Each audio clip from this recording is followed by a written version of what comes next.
no waka waka. Now you're trying to insult the entire art form of stand-up comedy. But everybody who's funny gets laughs in a minute. Even if they're doing a 1 hour long special, there's laughs in the first minute. Yeah. Well said. So it's not You're waka right. waka. Don't blame the audience. That's shitty of you. Yeah, I get it.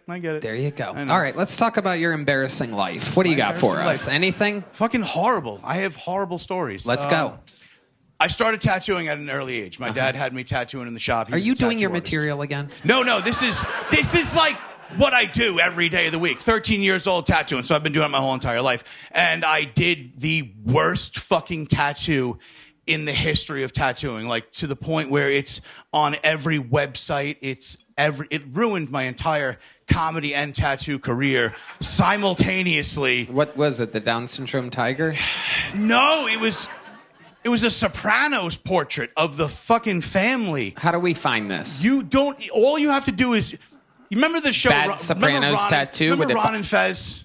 Opie and Anthony? No, I'm asking you a different... But that's where it happened on the radio. Okay. It happened on So how would we find it, was the question. The guy I tattooed was Eastside Dave. If you type in Eastside Dave's tattoo, it immediately just fills it the fuck in, because I ruined his life too. Right. And it's probably the worst. It looks horrible. So I did this. It was a radio promotion. Oh my God. See? Oh, it's horrible. My God. Oh my God. Right. The Beatles. It is so bad, it's crazy. We're going to put it on the screen for those of you watching on YouTube right now. Sit up. Holy shit. That's no, bad. They're not going to. Don't ever do that again. I told you. It doesn't work in-house. It's like only these 4 people are going to be like, go. This was a... I'm a well-accomplished American traditional tattooer. That's what I've always done. No. But I was doing... No, it's I don't believe you. I'm second You also generation. told me that I think your dad was probably good at it. I think this is one of those things like fucking, Michael Jordan Jr. or whatever, where it's like... This was... Ali Sadiq. I wish y'all could see this fucking tattoo. Like Frankenstein, John Lennon, and the Sopranos. people.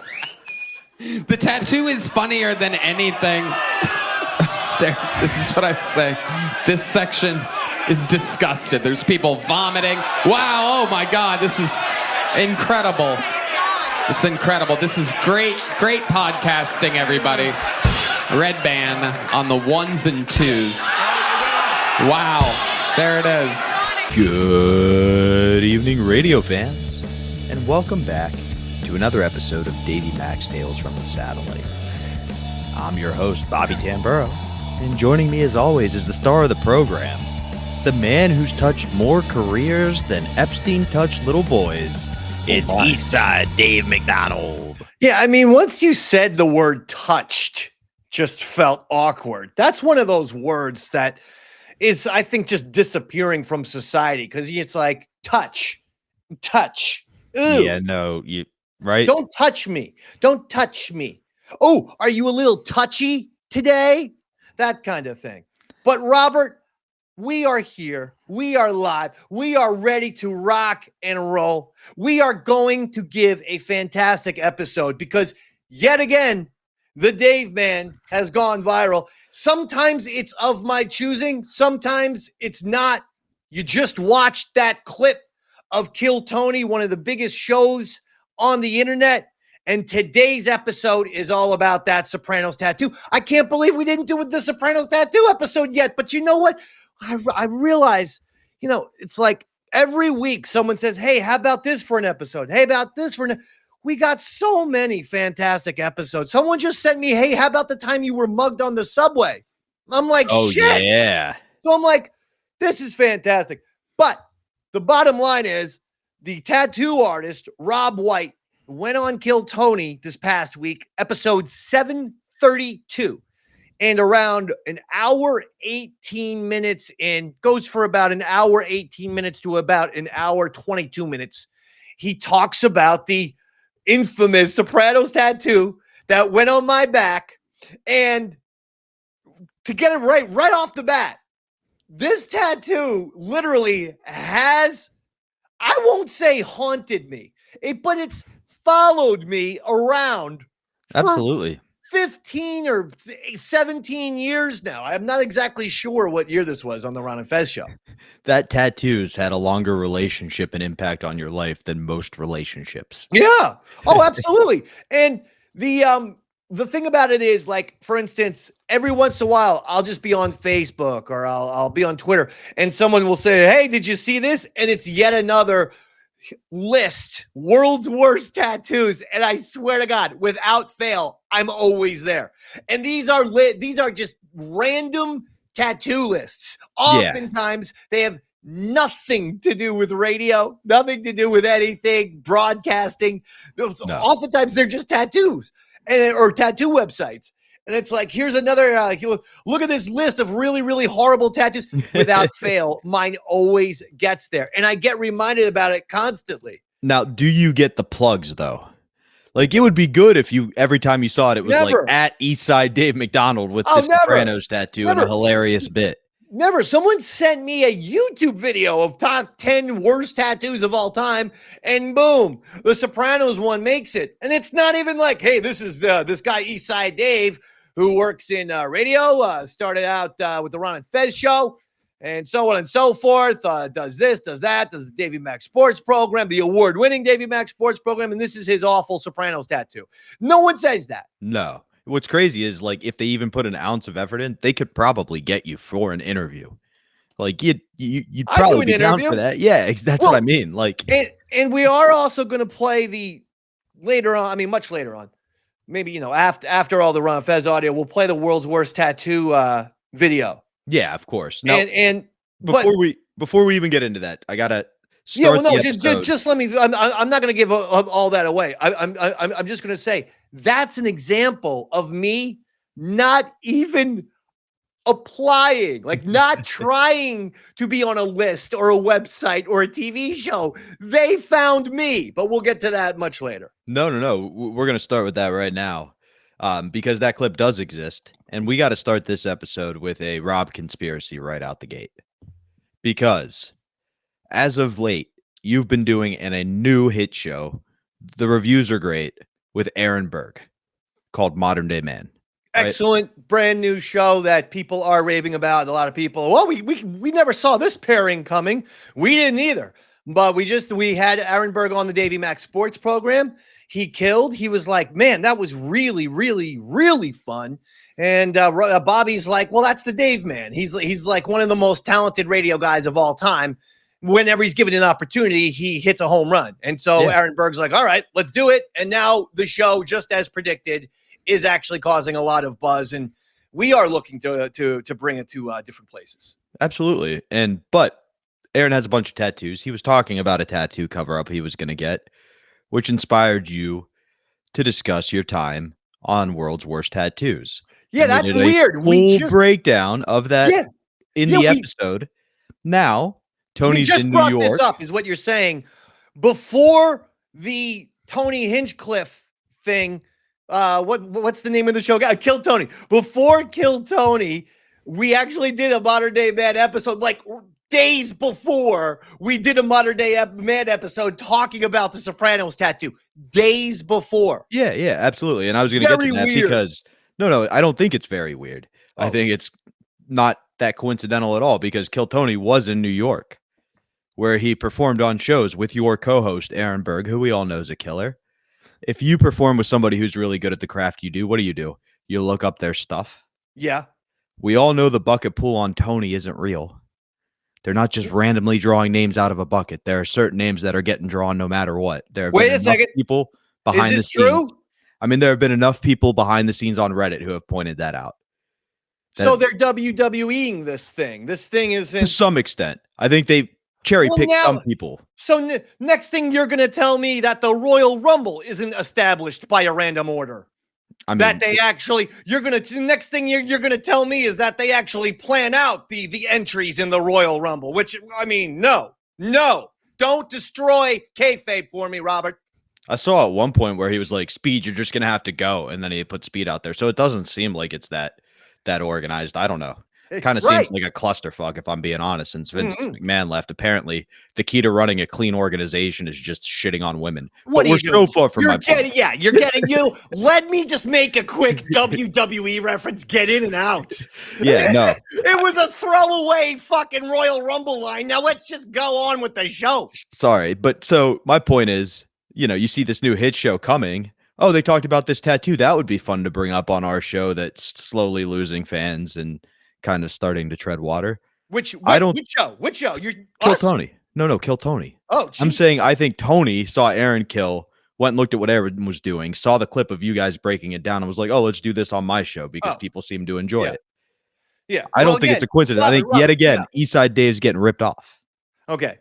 But we're not gonna see if I'm not gonna criticize Kill Tony because what that does is that shits on us talking about my segment being on Kill Tony. So we want to say Kill Tony is this great show. Yeah. And look who was just on it, the Dave Man. Madison Square Garden, all that great stuff. Absolutely. But I think they were looking for ideas and they found you, Dave. Okay. That's what I'm saying. I think that's what you were saying. Yes. Yeah. You went along. You made many mistakes. You hit a couple landmines, but you only blew off some toes. You didn't blow your brain off. So that's good. That's good. Let's but anyway, no, listen. That's my conspiracy. I think they saw this and that's why yet again they're going back to Eastside Dave. Hey, you never know. You never know. I mean, listen, it's all possible. But at the same time, the tattoo is just legendary. I mean, it's crazy how this tattoo has been out there. And well, I'll discuss about talking to Rob White on Facebook later. I think we should we're gonna get into that a little bit at the end. But as someone who just heard the episode myself, there was a lot in this. A lot. Yeah. Well, what I think's crazy is what's happening literally at the same time as you getting this tattoo that I didn't even put two and two together. But before we get into that, let's give the audience a bit of some context of what we're listening to and throw it to some Ron and Fez audio. What do you think? Okay, let's do it. 866 Ron Zero Fez. 866 Ron Zero Fez. It is the Ron and Fez show. I'm Ron Bennington. There's Fez Watley. Hiya, buddies. Tattoo day today. Eastside Dave will be getting all the members of the Sopranos tattooed on his back. Who are the characters, Dave? What exactly is going on there? I noticed he's a little scrambled today. I'm good. I'm talking with Fez right now. I noticed that you and he had a little disconnect, and you're like, oh, he's like, oh, I thought Pitts told you. Is it the tattooing thing? Is it the weirdness going on in the studio? I believe it's a combination of everything, but here's the thing. I'm going to put 95% of it on tattooing because when there's something that involves Eastside Dave, right, that's all Eastside Dave can process in his brain. You can't, any sort of getting ready for the rest of the show, the other part of the show that we have to do, that can't get through the mind. Is this true, David? No, it's not true. All right, so Fez is a liar. Well, I no, love it. I'm not. Well, here I am, the fat liar. I am not. I didn't hear him say fat. Blaming. I didn't hear him say fat. I think it was insinuated. I am not blaming Fez at all for this mix-up, but what tattoos are you getting on your back? That's what I wanted to start with. I am getting Tony Soprano, the big guy. I'm gonna get AJ Soprano, the little guy. I'm gonna get his sister Meadow, and then I'm getting Carmella. Originally it was going to have to be Carmella's mother, but we swapped it out. You guys were very nice to me. And then... Why wouldn't you go with, like, Big Pussy and... Well, Little Steven? Well, let's remember that I thought the whole family was going to get whacked. I understand, but I mean, if you're going for cool tattoos... Yeah. Why not get... Right. It's almost like you got Mick Jagger and Jerry Hall and Jade and Bianca. You know what I'm saying? Instead of getting a Stones tattoo, you went personal life. You should have gotten Janice and Paulie's mother. Yeah, I used to feel good about my body art, and now I have Lucky Boy and Carmella Soprano in a matter of a few months. Not really a few months, over a year, but okay. So I don't really understand this. So I'm off to get my tattoos. and it's by our good buddy Rob White, who did the Whack Bag and Lucky Boy tattoos.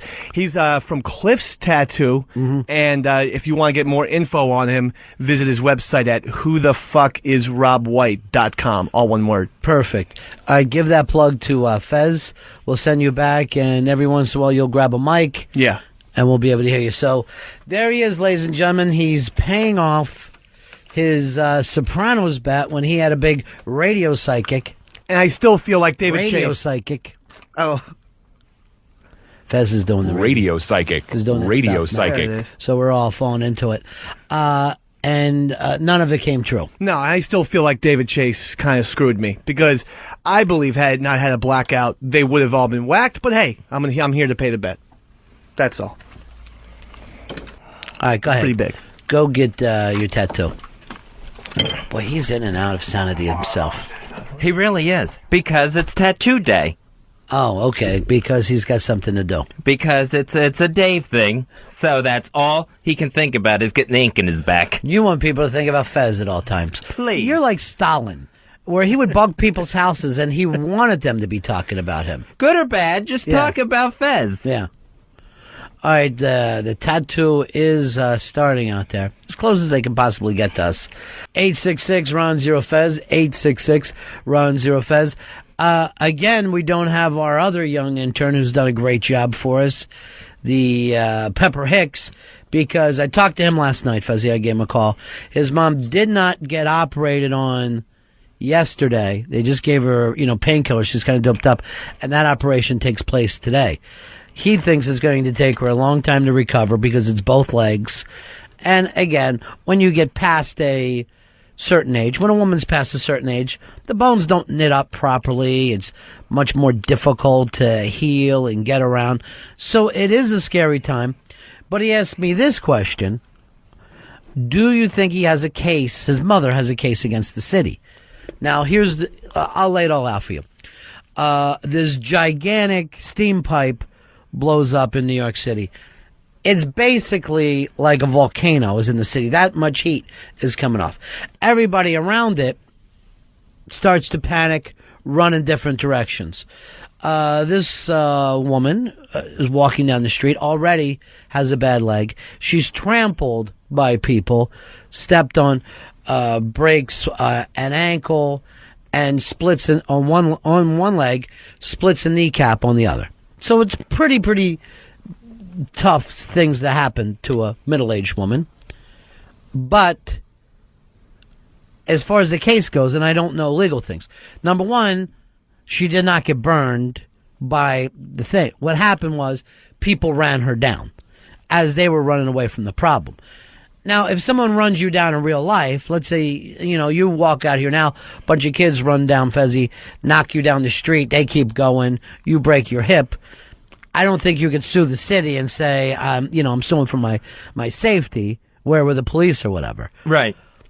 So does she have a case? If anybody knows the legal stuff at all, 866-RON-0-FEZ, 866-RON-0-FEZ. I went to our friend HTG about this, but she's too busy watching Mad Men, the new TV show, to really have much of an opinion. So I really do need some legal advice. What would your guess be, Fezzy? My guess would be, yes, she has a case. These people were running from a situation. Right. Caused by the city. Caused by the city. I mean, it's their steam pipes. I agree with you there. So, I think the city caused the situation that started the stampeding. My guess would be, yeah, Mrs. Hicks has a case.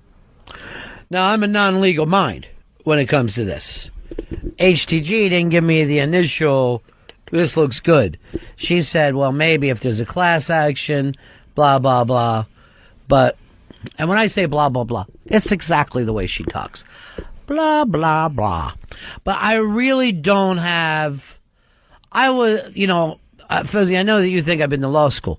No, I haven't. You told me. Not even to college. No, I didn't tell you that. Shop major in high school. I've got that degree. Not an easy one to get. You've got to be able to cut wood to be able to pull that off. So I really don't have the background here. All right, I'm going to go to Dennis first. Dennis, you're on the Ron and Fez show. Hi, buddies. How you doing? Hey. I'm not a lawyer. I just studied law for a little bit, and my feeling would be that it depends on how egregious the city's culpability is in terms of that steam pipe. If it was just something that happened happenstance, and it was a pure accident, and the pipe had been maintained, and there was a paper trail that showed that the city was being responsible, then probably not. The people who trampled her would be the ones that would be responsible if any of them were able to be caught. However, if her attorney can show, or it comes out, that this pipe broke because the city was not being responsible in maintaining this pipe, and it was a matter of negligence on the city's part, then she might have a case. All right, so it's really just going to be if somebody knew that this pipe was in trouble and didn't deal with it, or it wasn't. No, that would be criminal negligence. That would. Well, let's just say they didn't deal with it properly. Exactly. That would be negligence, and then there would probably be a case. All right, thank you very much. You're very welcome. All right, so the great thing would have been if she was burned.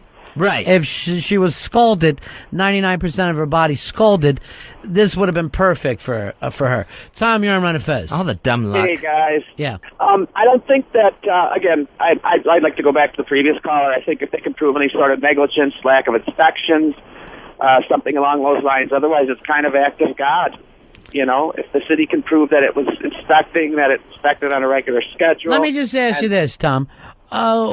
Couldn't it be more of a case of, hey, let's throw some money at this woman so this stuff doesn't end up on TV and in the newspapers? That could very well be. Otherwise, I think what HTG said to you, as far as maybe a class action, might be the route. But she'd probably end up like I did once with a class action suit with a check for 39 cents, because there's going to be how many X amount of people that lump onto how many X dollars. So, right. I mean, I feel for her. Actually, I thought maybe they showed a little quick picture of her on CBS News last night, but they showed an ambulance with a gal that was, standing next to the rear of the ambulance with a split kneecap. But I think if her ankle was torqued too, I don't think that probably was I'm her, sure she didn't know all that stuff at first. I hate the fact that HTG is so smart. It's driving me crazy. Here's Tony. Tony, you're on Run of Fez. Hey, Ronnie, how you doing? Hi, buddies. Those pipes belong to Con Edison, so you got a better shot at getting money out of Con Ed than the city. And they did do work on those pipes. I think they were saying on the news a couple of weeks before. But they were old, terrible pipes. Yeah. They were like almost 100 years old, these pipes. Right. And again, Con Edison actually owns the pipes. Those pipes deliver steam into the city. So in order to get any liability from the city, you'd have to prove that the city was somehow liable for not controlling the crowd. And at that point, they weren't on scene. Thank you very much. Let me go over here to Steve. Steve, you're on Run of Fez. Hey, Ron, listen, everybody's missing one point. When Mayor Bloomberg came on, he automatically said that this was the fault of the city. So, right there, the mayor said, hey, we screwed up. So, they should be responsible. I think she's got some money coming her way. Now, I'm saying that as a high school shop major. I'm not saying that as a lawyer. 866-RUN-0-FEZ. 866-RUN-0-FEZ. We have Pepper on the phone right now, Earl? Yes, we do. Did he call us? Yes, he did. Okay. How you doing, Pep? Hey, what's up, guys? Good. How's everything with your mom today? We're still waiting to go into surgery. Mm-hmm. It's been pushed back another hour. Harlem Hospital is doing a bang-up job. Harlem Hospital is a great place to be.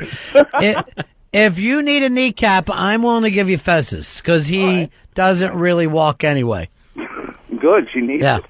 Fez, you came up here huffing and puffing today like a house of fire. Yeah, it's I was in a subway train that stopped underground and then went to a crawl once it started moving. I was underground like twice as long as I should have been. Right. And you thought it was because of the steam pipes. And I thought, Steam pipe Willie. I'm waiting for the big steam cloud to come blowing past the subway train window. Pepper? Yeah. What has happened to your mother has been taken on 100% by Fez. My knee is killing me. Nice. So when you have these problems, come whisper to me. You cannot just make an announcement that Fez could hear.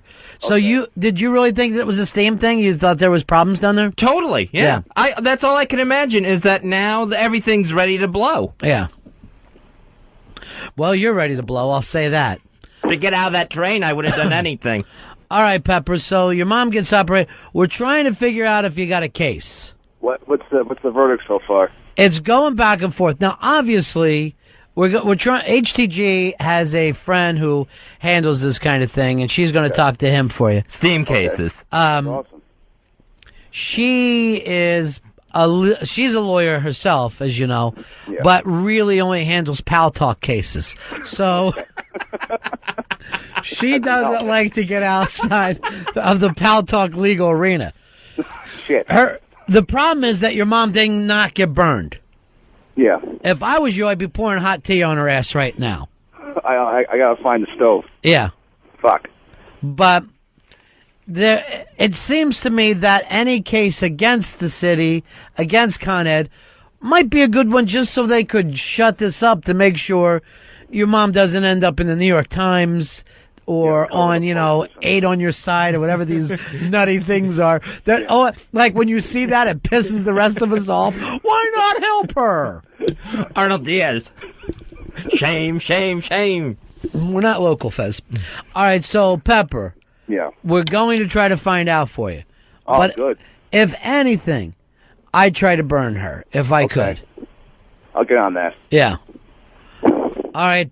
What time's she go under the knife here today? I don't know. We don't know. They have to wait for the doctor to get off lunch. Okay. All right. Well, you don't want him operating on an empty stomach. And again, if you can get your hands on any pills, just do it. And I'll break into the pharmacy. Even if I decide not to take them, I would feel better knowing that the option is there. Okay. All right. I know how that is. All right. Good opening today, too, buddy. Oh, what'd you guys do? We did the barfly into 40 ounces. Oh, nice. All right, pal. Take care. Peace out, guys. We are back. Ooh, that was interesting, huh? Yeah, and pun intended, because that is where you are getting the world's worst Sopranos tattoo on your back. Yeah, absolutely. Now, we kind of teased this out before we went into the break, but did you realize before we both re-listened to the audio that this was concurrent with Chris Stanley's mom's accident? Yeah, no, that's nuts. Talk about a very busy show. We had Chris Pepper Stanley.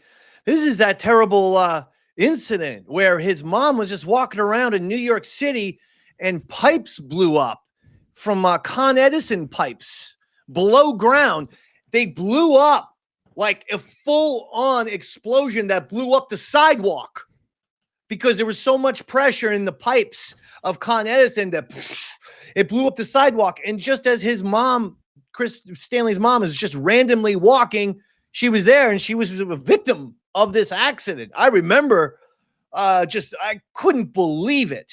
And I would just remember being so pissed off at Con Ed because, not to make it about me, but when I was living in Queens, working for the Ron and Fez show, a couple of years earlier, they had a power outage in my neighborhood. It was about a 10-block radius, right? And the power goes out in the middle of summer, by the way. Okay. It's late July or early August. I forget exactly. And the fucking power goes out 9 days later is when the power was restored. That's criminal. 9 days later. I am not being hyperbolic when I tell you I would come back from the Ron and Fez show at about 9 p.m. Okay, because we have long meetings and we do some post-show stuff or hanging out, and then go back at 9 p.m. It's dark out. I am telling you, before the 10 blocks radius, it's good old New York City. There's lights, there's stuff, cabs, everyone's walking around, everyone has a good. Once you went into my area, the 10-block area where the power was gone, I am not joking. It was like truly walking into Mad Max fucking apocalypse shit. You would see nothing, no lights because the power was totally off. A random bonfire over here. A random actual fire over there. Weird people in the alleys, shadowy people, things going on that didn't feel right. I swear to God, it was frightening. I was like, this felt like going to goddamn Vietnam or some shit. It was scary as fuck. And I'm like, 9 days. New York City brags about being the #1 country in America, and that's acceptable. And so, again, not to make it about me, but I was like, what an evil, awful company that you would leave people high and dry for 9 days. Even if you can't figure out how to restore power, you get your goddamn asses down there. You get 20 Con Ed trucks with lights. You distribute water and food because it was an actual crisis. And so, dude, I went through that. And so I was just pissed off at Con Ed. I'm like, you motherfuckers. And I was trying to get in on some class action lawsuit. And then this happened to Chris Pepper Stanley's mom. I nearly lost it. I swear to God, I sent threatening letters upon threatening letters to Con Ed. I mean, we're talking the kind of letters that, yeah, someone from New York City could say, oh, that's the little bit terroristy. Okay? They were terroristy letters to Con Ed. I wouldn't abide by it. So I was in shock when I was re-listening to this audio, and Pepper's not even there. He's at the hospital. At one point, he calls in because he's at the hospital because his mom got blown up by Con Ed. She survived, but I mean, broke her, like both legs were destroyed. And you know, thankfully, Chris did get a settlement. Yeah, no, he did. And I'm glad that hearing that Con Ed, you know, maimed Chris Stanley's mom for life and probably contributed to her untimely passing reminded you of the 9 days you didn't have power. No, listen. The bottom line is that was a rough same. Where No, I get without it. power. But listen, I can be legitimately and earnestly mad at Con Ed for two things. Oh, absolutely. I was already pissed off because of the 9 days without power. That put me over the top in terms of look at how evil this company is. They're now blowing citizens up in New York. Okay? And by the way, Chris Pepper Stanley, huge settlement. Davey Mack didn't get a dime. I've asked to borrow $400 in the past. I even offered to sell him a television. Nothing. That's crazy. Nothing. I said, I have a television for $800. I'll give it to you for $400. Nothing. He says, I don't need another TV. But when a friend does that, don't you say, I don't need another TV, but I can loan you $400, Davey Mack? Isn't that your next thought if you're a decent friend? I would. You know, that's me. But I think our friendship's probably different than the one you and Chris have defined for yourselves. And you know how much my settlement was for Con Ed for the 9 days of PTSD trauma hell that I had to go through? You know how much I got? $35 in that class action lawsuit. Okay. All right. Hope you didn't spend And what's it all amazing in one place. is there's a guy who calls up during this show and even brings up the fact that his mom should not get into a class action lawsuit because she'll make peanuts. Yeah, exactly. So maybe you should have heeded that advice. But before we even get into that, it starts with you explaining the Sopranos bet. Now, what I love most about you is you kind of shoot your mouth off and then you lean into it 100%. And I love that about you. I think it's one of the most inspiring things. We've talked about it before. I think you're one of the freest guys on radio, and you really don't deal with the ramifications. I certainly do. It's program directors and general managers all thinking I'm crazy rather than being, as you described, a creative person who's free and uninhibited to give the audience great radio. But yeah, that's where it's a negative. It's not with the audience, and it's never with talent, on-air talent. It's never with any of those people, but it's always with the PDs and the GMs go, he's crazy. And I'm just like, you know, it's 2025. It's just like, fuck it. I can't, you know, it's amazing that, you know, some of these people who have power, like it's amazing the limits of their own imagination. It's amazing how some people just see the world so black and white, and they don't see a kaleidoscope of colors. They don't realize that the person who could be a little bit crazy, maybe he's just ultra passionate and ultra creative, And maybe those are signs of intelligence, because they are. It's the cookie cutterness that killed radio. Yeah. And it's killing the podcast networks. It's killing satellite, what's left of it. And people just don't get it. And television went the same route. That's why all the streaming services popped up. There is a lack of respect for the audio art form, for radio and podcasting. It's its own art form, and it's been totally butchered either by, you're right, mindless terrestrial radio PDs, and let's be honest, on-air jocks who just do the same old hacky, shit of, style over substance radio guy voice. Carl Kraft of 95.9 The Rat, right? There it is. I was lobbing the alley-oop the whole time. Just waiting for you to dunk it. No, I'm not going to dwell on it, but it's a very easy thing. He loves the fake voice. Like, hey, everybody, we're going to play another night in a row for you. And it's like, why can't they understand that fucking radio and podcasting is an art? And what you should be doing is seeing what kind of fun, weird shit you can do, what kind of, windows you can break, what kind of never before done things you can accomplish, or how you can just be silly. How you can just be a little bit different. Absolutely. But, oh boy. We're talking about the perfect instance of that right here, which is before the last episode of The Sopranos, everybody's making out predictions. And you say you think the whole family is going to get whacked. Yes. Which is a fair take. If you think about it, you knew he wanted to end it without any spin-off potential or, the continuation thing. If you're thinking that mindset, get rid of the whole family. Why not?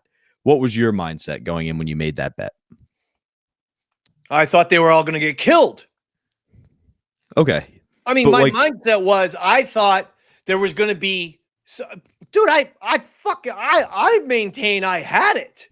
I thought there was going to be an end scene where the family got together, and similar to, let's say, Godfather 3, right? Where, and I know some people don't like the movie, but whatever. Pacino's about to get killed at the end, but instead the bullet doesn't hit him. It hits his daughter, Sofia Coppola, and it shatters him and it ruins him, and he dies a lonely, sad old man. Whoa, spoilers. Well, I mean, the movie came out in 1990, for Christ's sake. I thought it was going to be the same thing, only Tony would also get killed. But I thought all of Tony's BS and the selfishness, and I hate to say this, but I thought Carmela was in on it too. She looked the other way one too many times. There were moments where she knew she was doing wrong. There was a time where she went to an older psychiatrist, and he said, you got to leave him. It's the only way. The only way that you are going to be moral is you leave him. He's a gangster. He's a murderer. She didn't do it. So I thought it was going to be, hey, it's not just the criminals, but I thought it was David Chase's thing of, if you're materialistic, if you're all about the money, if you're all about, superficial bullshit, almost an indictment on capitalism, I thought they'd all get killed. And it was right there. They're in the diner. I know Meadow was parking. She's on her way up, but they're in the diner. If Meadow gets into that thing and there's nefarious looking people, it went to black. But in my mind's eye, in Dave Cannon, the guys take out their guns and they kill the Sopranos. And you actually open and say that, but you go, I'm willing to get the tattoo because we didn't see it.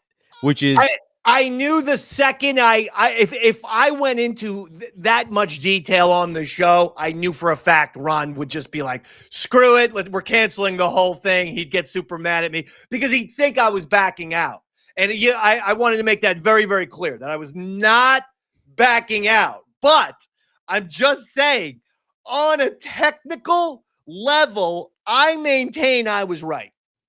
I maintain they all got whacked, but it wasn't shown on screen.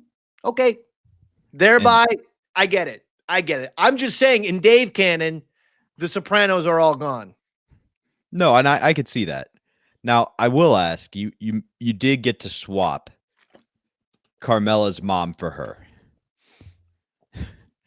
Did that feel like a win in the moment? Wouldn't have made sense. She was already dead. My bet was the bet was whoever does not get killed in the Sopranos immediate family, I will tattoo on my back. So in other words, if it was just Tony, I would have actually had a Carmela, AJ, and Meadow tattoo. I would have even had Tony. I would have had Carmelo, Meadow, and AJ.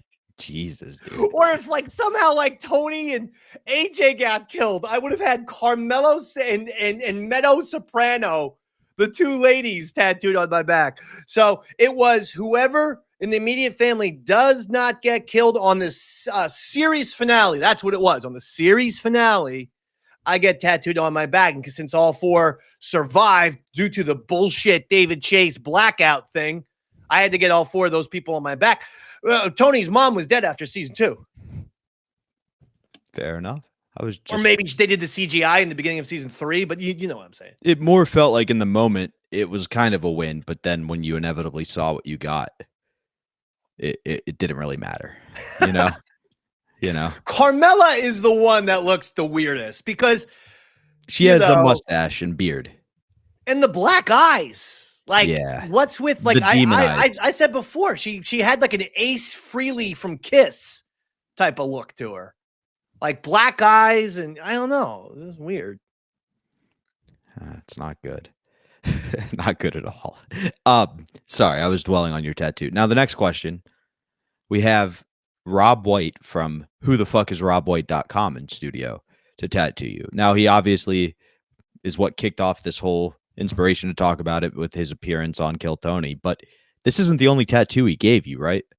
He also did he gave the Lucky Boy. Okay. He also gave the Giants when they won the Super Bowl. He gave the Giants tattoo. As pointed out on the Davey Max Sports program. What's fun about that? Wrong color of he gave the wrong color of the shade of blue. He gave it a Carolina Panther shade of blue, not New York Football Giants shade of blue. So, I mean, right off the bat, Rob was dubious. But chronologically speaking, what was the order of these tattoos? I think the Lucky Boy was first, I want to say. I believe so, yes. So Lucky Boy, Whack Bag, I think then Giants, and then Sopranos. I know you had the Whack Bag prior to this, and I believe Lucky Boy was first. I just don't know about, but it doesn't really matter because the reason I was going to ask is what's the vibe like on a normal day when he's in studio? Who to do a tattoo when Rob White's in, when there's a tattoo? Is it a fun, exciting show? Okay, we've got something going on. It was always fun when you have someone in here who's going to be doing something. Oh, they're going to be bringing in the tattoos, or you had people cooking food or people making drinks. Oh man, that's always fun. Absolutely. Now, is it that day because of Pepper's mom?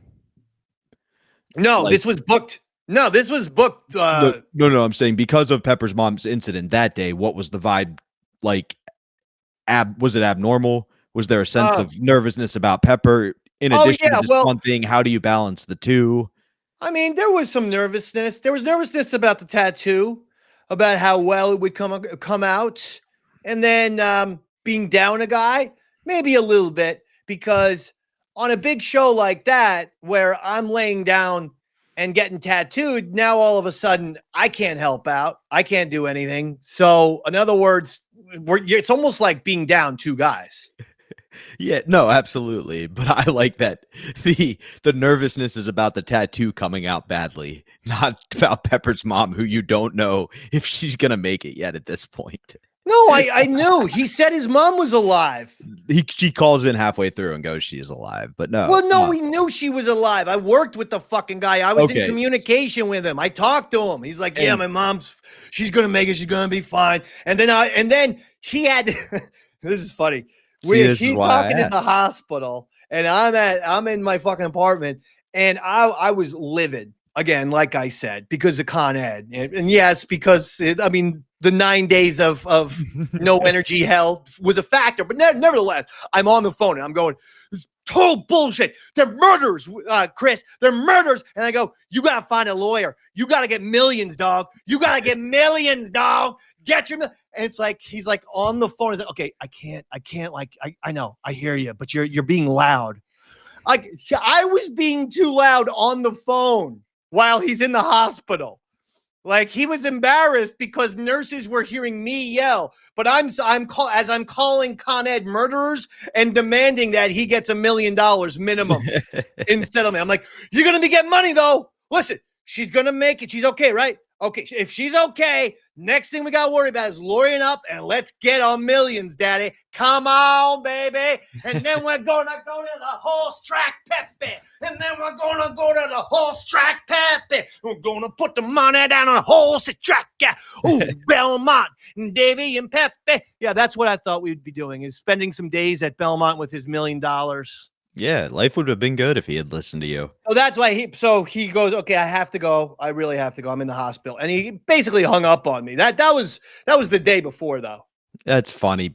Just because, like, literally now at the studio we record Modern Day Man, they have to put a sign up on the studio door that says everything is okay. They're just podcasting.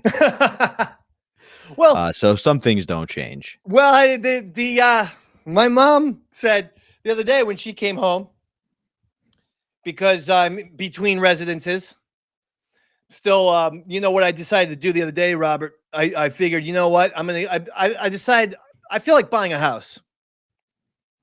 So I went out to 7-Eleven. I got a Powerball ticket. Oh, okay, good. I got 2 numbers. Okay. How much money does that win you? No, jack and shit. But it should give you $250. Or at least a free ticket. Yeah, 2 should get you a free play again. Yeah. Like, 1 should get you a buy one, get one free. Right. 2 should get you a free play, but sorry. But anyway, since I'm here, the other day, I guess we were doing Davey Mac Sports program. And when she came in, she said she was frightened because I was yelling. I was probably talking about Brian Cashman and the Yankees. And she said she was scared.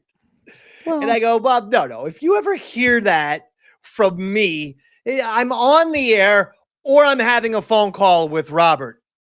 Yeah. That's the only time you get that volume. Or I do a wrestling promo for the IWF. I called in one time from the beach condo. We had a call. And so that now they say he's a sweet boy unless if he's on the phone with Dave. Aww. That's what all the residents say. But anyway. Horrible. Yeah. We do see, before we play some more Ron and Fez audio, we do see what I think is the beauty of this whole universe. I experienced it some when I was at Compound. I think you experienced it some firsthand, which is when a member of the show, regardless of who it is, has a genuine problem, people around you step up and try to help. Now, of course, there are the people who just are throwing their 2 cents in, but like people who have legitimate experience, call Pepper, like the guy you were discussing who said, hey, don't do a class action, all that stuff. And it is kind of cool to see the audience pay it back. You know, it's almost like an old barter system. I take care of you, you take care of me. And that's can you think of any times? I know Fred helped you with a truck and then made it a whole thing on air, but countless times. I mean, before he became such a star unto himself, Dr. Steve, helping a dozen at least people at Compound Media. Not Compound Media, Sirius XM. At least a dozen people were helped out with real health problems by Dr. Steve.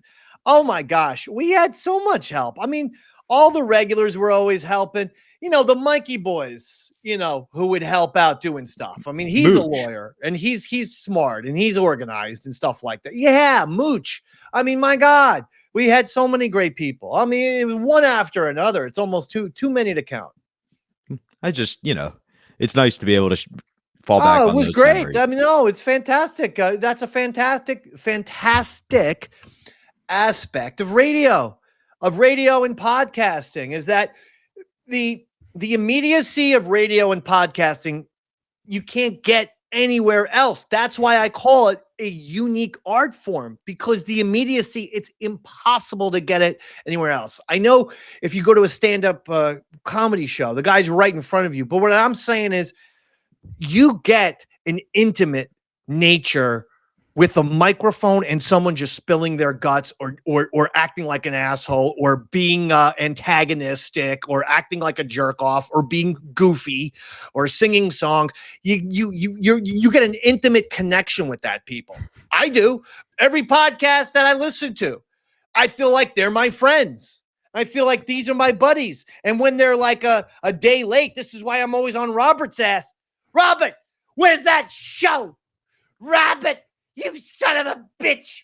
Where's that show? It's because with my favorite shows, if I know that they usually release the episode on Monday and it's Monday and the whole Monday went away, I'm like, where is it? Because my friends, they're my friends. I want to hear from my friends. I want to see my friends. I want to listen to my friends. So I get all nuts about that. Again, this is the beauty of it. And because of that intimate nature, fan connection with radio and podcasting, I think is about as close as you can get with artist and audience being connected. You're not, the furthest is got to be rock star or movie star. Those people have no touch with reality anymore. None whatsoever. Anyone who's a major, Hollywood star is barely a human being at this point. They can't relate to 99% of us. TV star, you feel like a little bit of a big shot, but you might shake a couple hands. Yeah. Right? Apparently, sports star oftentimes depends on the sport. Hockey player, baseball player, usually great. Golfer, basketball player, they can be dicks. Just being honest, with my own personal experience, NFL, mixed bag. Depends on the position. Hockey, good. NFL, mixed bag. Golf, bad. NBA, iffy. Fair enough. Except for Kareem Abdul-Jabbar, who was a lovely gentleman. One of the greats. I accidentally said he was one of my favorite players. Shane Battier went out of his way to meet me one time. Now, to be fair, that might be because I was the only fan of Shane Battier. I've met a couple golfers too. They're very persnickety. That's no act of the tucking in the shirt and all this bullshit. It's not an act. It's like they're tight-assed. Yeah, we had golf pros when I worked at Dick's, and they thought they were better than us. And it's like, hey, dude, you work in a retail store too, right? You're a professional retail employee. Those pink pants you wear don't make you look cool. Anyway, I'm not here to give you my musings. We have much bigger things going on. So we're going to let the audience listen to a little Ron and Fez audio, and we'll be right back after this. I got to tell you the truth, Fezzy. I love that kid. Me too, and I'm very sorry to hear what's going on with his mother. Wow, to me, I'm happy. I'm thinking we got something good happening here. Steve, you're on Ron and Fez. That me? Yeah, I guess it is. All right. That's your Christian name. Yeah, or something. I got a way that HTG can cover it. Yeah. You can make a claim for First Amendment freedom of knee injury. All right, you're being silly. I got to get somebody on the phones here because silly is not funny. And we're trying to make some money for this kid. Here is Mark. Mark, you're on Ron and Fez. Hey, I unfortunately think that she doesn't have much of a chance of succeeding here. Couple problems. First of all, New York is a state government agency, so you might run into the problem of sovereign immunity, as they haven't agreed to be sued on something like that.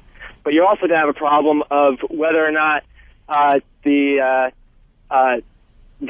stampede was foreseeable when the pipes burst. And I don't know about that. That's going to be an issue of fact, but it's going to be a tough case. So you think that even though this thing took place, I don't know whether you saw it on TV, but no, I didn't. I read about it, though. It was absolutely massive, and it would create panic no matter where. I mean, if something like that happened anywhere, there would be a certain amount of panic particularly in a post 9/11 world, blah, blah, blah. And the other thing, Mark, is he'd really like some money to get from his mom. Oh, I understand. You got something probably against whoever actually built the pipes and whoever actually constructed. But I'm sure they're all long dead. These pipes are like 100 years old. My thing is, but you might still have something maybe against the company. You're going to maybe run into a statute of limitations sort of thing, but I kind of doubt it because it just happened now. But Mark, you're a lawyer, right?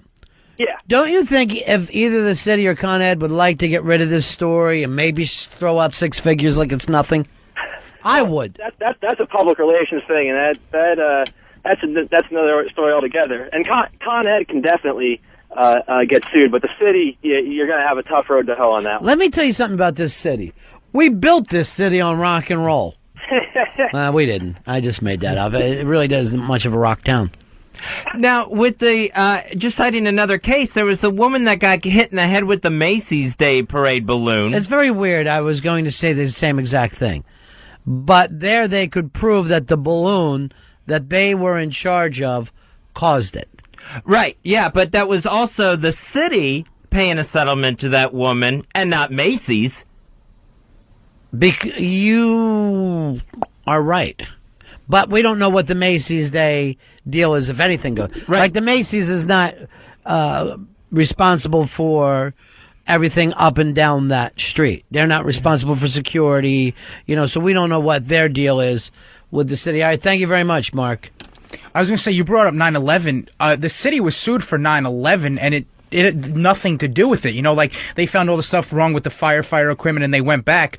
So if they're liable for that... We don't know what they are. I never heard of the city paying off for anything they did wrong. Well, that was the thing with Giuliani, how they were complaining that he didn't help with the fire equipment, so city was partially responsible. Yeah, but to what you're saying, but I don't know if that's legally true. People are accusing that, but I don't know of any court that blamed the city for anything that happened on 9/11. But now, you can sue about anything. Yeah. I could sue, Fez tomorrow. It doesn't mean that it's true. It just, I'll prove it. Obviously, I'm going to have to. Here is Bobby. Bobby, you're on Run of Fez. Yeah, hey, Ronnie. It sounds like you're representing his mother, so what's your cut going to be? Well, I normally, like everything else, I just want to taste. I just want a little something to know that there's respect. I'm not looking for a lot of it. I'm probably 40%. They're using your forum to get their message out. I don't even want to say that, but yeah, it's true. Here's our buddy Fred from Brooklyn. Fred. Hey, what's up, boys? What do you say, pal? Hey, everything's good. I know exactly how Pep is going to make money out of this. How's that? You get 20 balls of yarn, 2 knitting needles. I have an order for 2,000 potholders I got to fill, and she's only laying in the fucking bed anyway. Ouch. We can do this, Pepper. We can do it, baby. Ouch. You know what? It's always nice when a friend is there when things go bad in your life. At least it'll keep her busy for a recovery time. This Lily news is going to rock you to your core. I mean, have you even heard the rumor? No. Go ask Dave the rumor. And you really don't know? No. Okay, but I do not want you to say it on the air. Now there is a reason why Lily is not paying attention with her hair. Nest, if you will. It's been bad for a while. Is that for real? Yeah. Wow. It really puts me out of the picture, doesn't it? Something, though. Nick, you're on Manifest. Hey, how you guys doing? Yeah. Hey, I was just going to say, man, if Pepper Hicks were all buddies, why don't we all pool some money together for his mom? Do what? Why don't we all pool some money together for his mom and listeners? Why would we do it? We didn't blow up a steam pipe. Let him sue the proper places. Yeah, I hate when everyone... this reminds me of... Why don't we collect money for Africa? Well, that sounds nice, but we have a government to take care of that. I feel like you're collecting money for Africa every time you go into my paycheck. Go use that money. Go use that money for Louisiana. I'm not one of these small government guys. If the government's big, and let's face it, we're all these years under a Republican regime and we're still a big government, fine. Take care of it. Pay it out properly. You seem to have money for missiles. don't they have a fund for when they get sued? It's not like they're losing money. They have this money set aside. What is that money going to matter? If they could throw these kids six figures, that would be a big deal. I guarantee you they pick up 6 figures in this office right now. So what is that about? Stop acting like that's 3 days for them. Stop acting like a big baby and give this woman her money. Hey, I just heard through the door Eastside Dave screaming. Let's throw the mic up for him. And Dave, can you hear us at all out there? Yeah, I can hear you guys. Can you hear me? Why are you screaming? This is substantially more painful than these ragtag website. These ragtag website. Why? Because it's on your back? It's on my fucking spine. I see. So you're getting bone hit. And it's that little pork chop, that little selling pork chop, AJ Soprano, who's right now biting me in the ass. Yeah. It's really, really the most pain I've ever had. Have you checked with Rob that this is normal, that you should feel this much pain? Normal? No.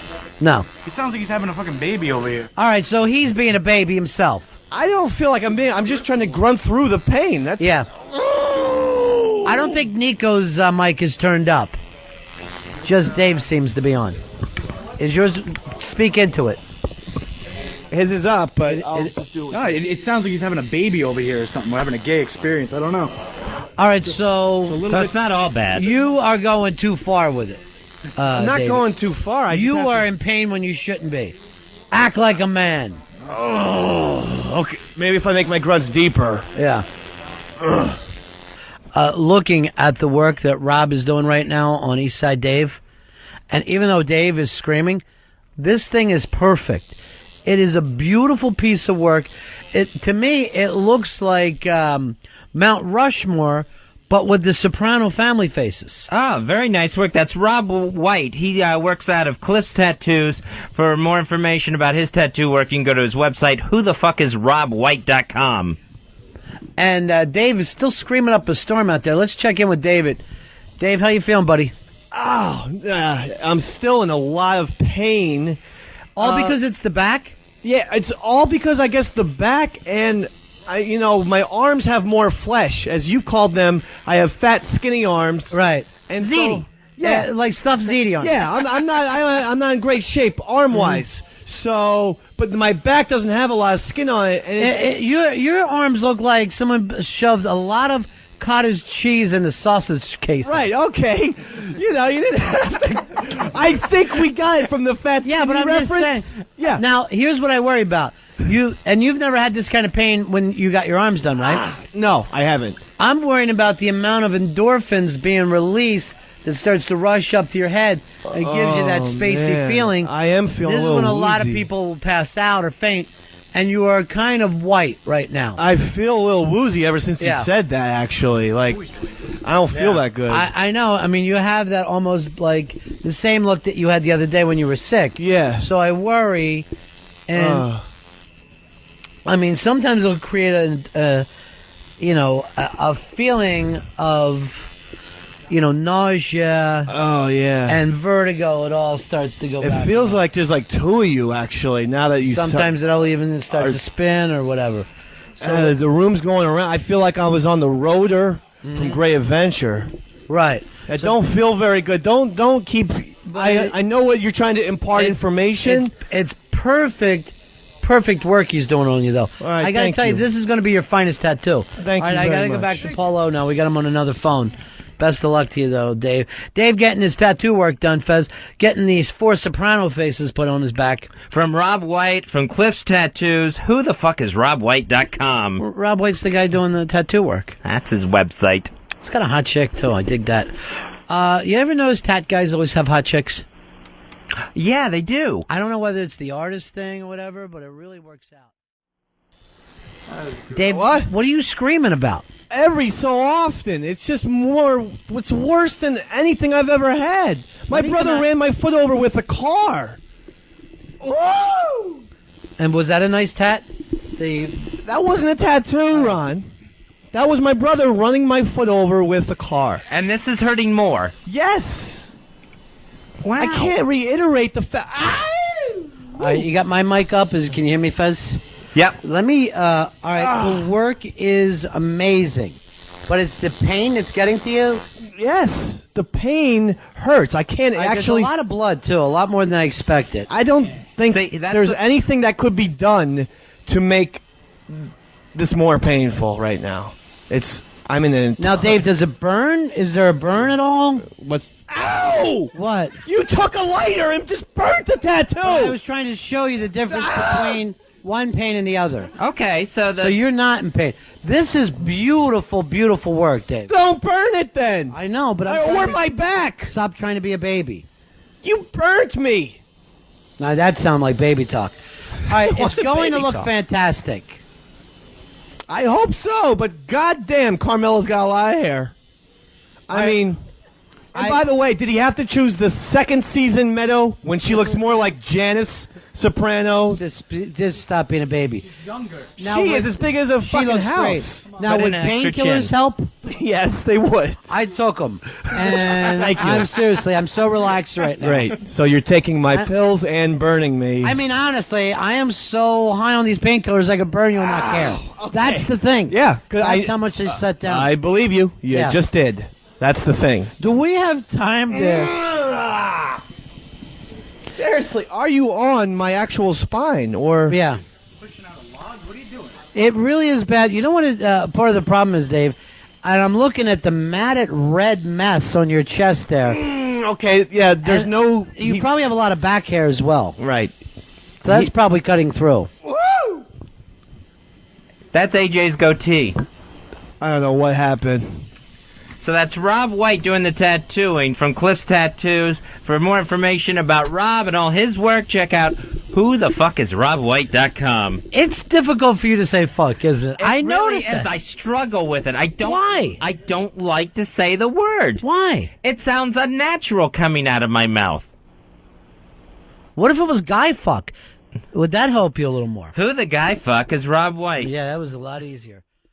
Eastside Dave, yet again, proving he is a hardcore intern here.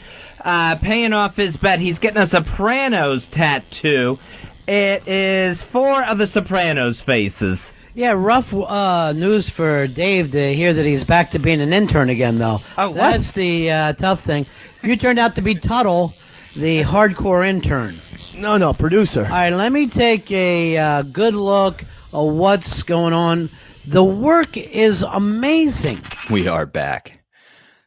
Now, what we heard in that section, I think, is kind of the beauty of the Ron and Fez show.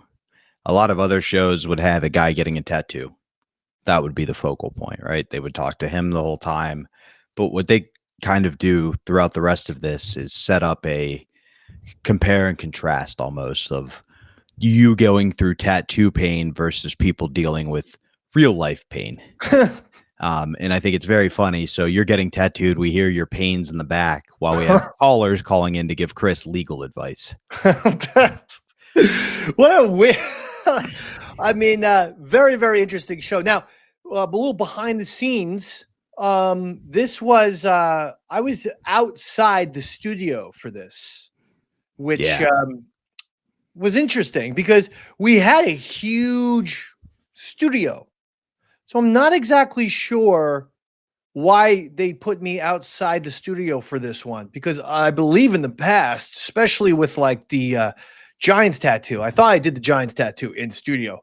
But anyway, you could still hear the show outside and everything like that. Yeah, of course. And I think they even had you mic'd up because we could hear your yells. Yeah.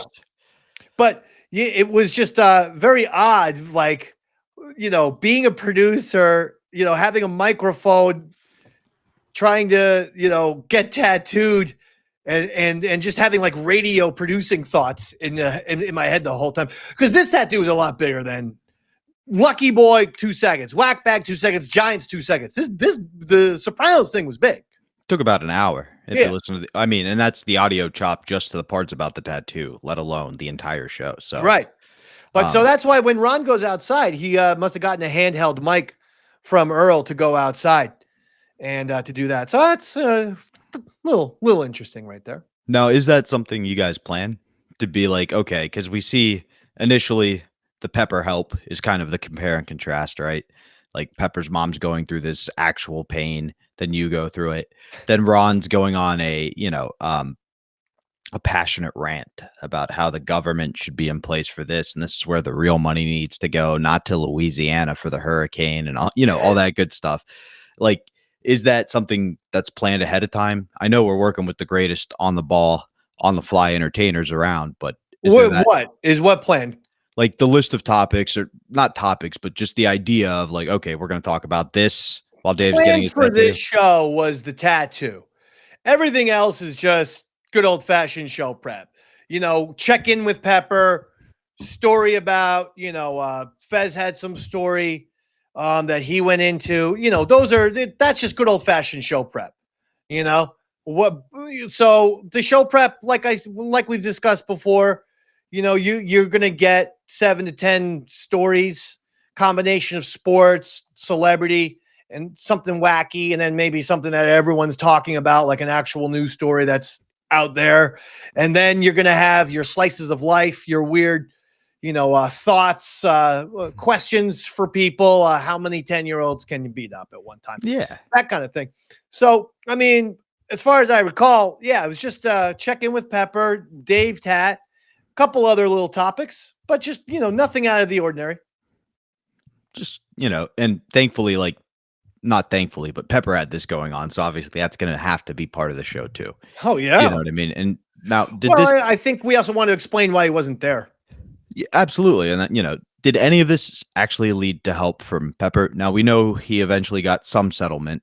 He's never been allowed to disclose it, no matter how many times you've tried to tease it out of him. But was it because of the listeners' help, or did he go through a different platform? Well, he definitely got a lawyer, and he definitely sued, and he definitely got money, baby. He definitely told me he definitely got 6 figures.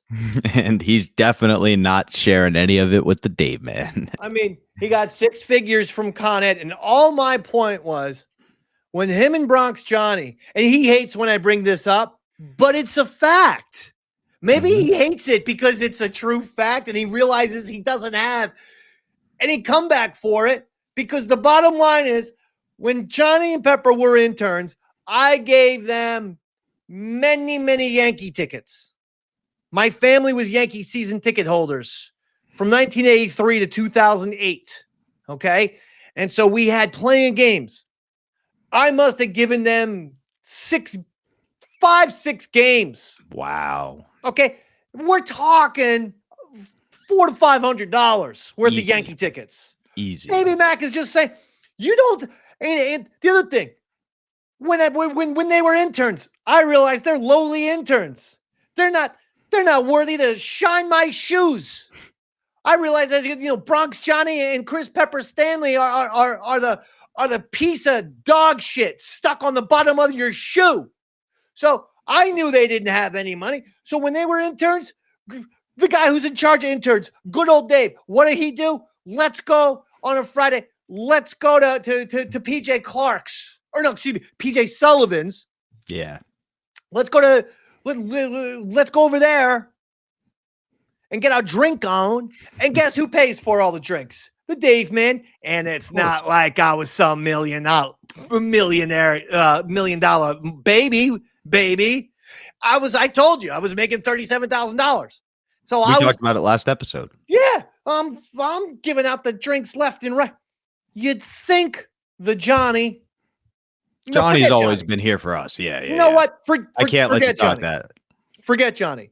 You'd think Chris Stanley would do something nice for someone who, when you think about it, the amount of nice things that I've done for him is highly disproportionate to the amount of nice things he's done for me. Highly I'd like disproportionate. to say, the kids would use the term, I've been ratioed.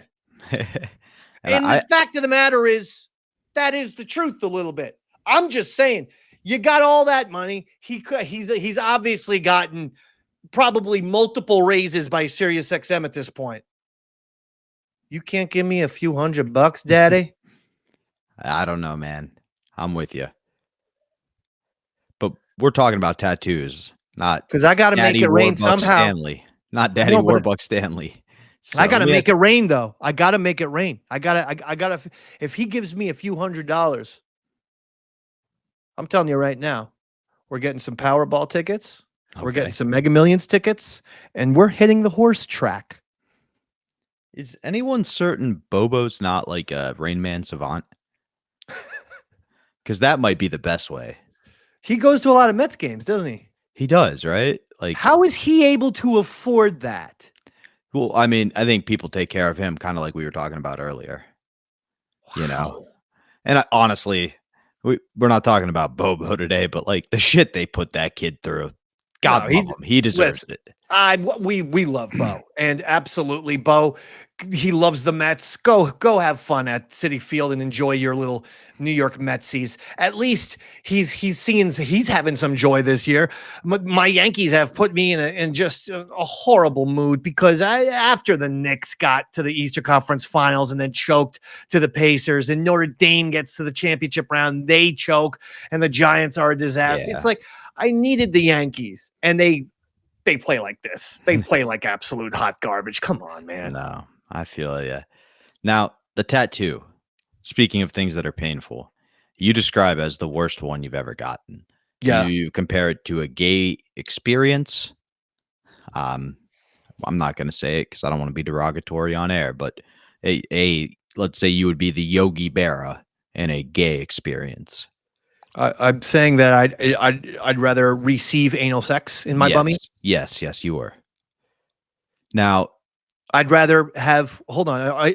Are you saying that I would prefer to have a flesh snake in my bum?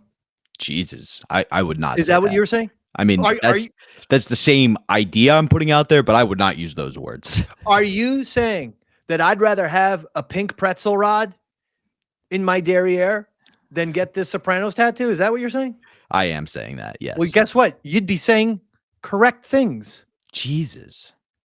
It was that the back painful. Tattoo was very painful. I've said this. This one is the single most painful one. Okay, this is on the wrist, and it only took literally 20 minutes to do. And it was 20 minutes where there were tears.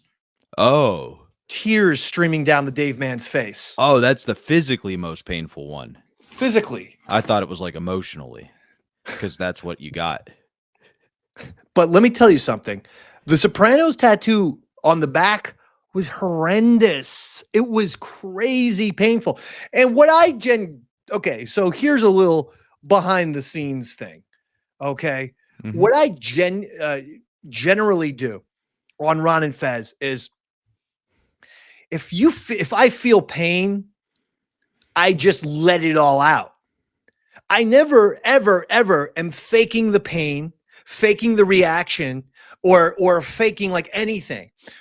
Think of it like this. Oftentimes we get hurt in life. And what do? We grin and bear it. When I've gone to a tattoo shop and gotten tattoos, they're the most miserable experience on the planet. I am redheaded, ladies and gentlemen. I am fair-skinned. We feel pain 25% more than regular human beings. I'm a boy in the bubble. I'm Rocky Dennis, for Christ's sakes.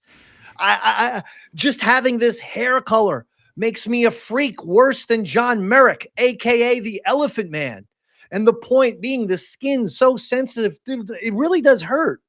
But when I'm at a tattoo shop, right? Obviously, it's a masculine kind of place. I'm not gonna, have the perception of, look at this red-haired pussy.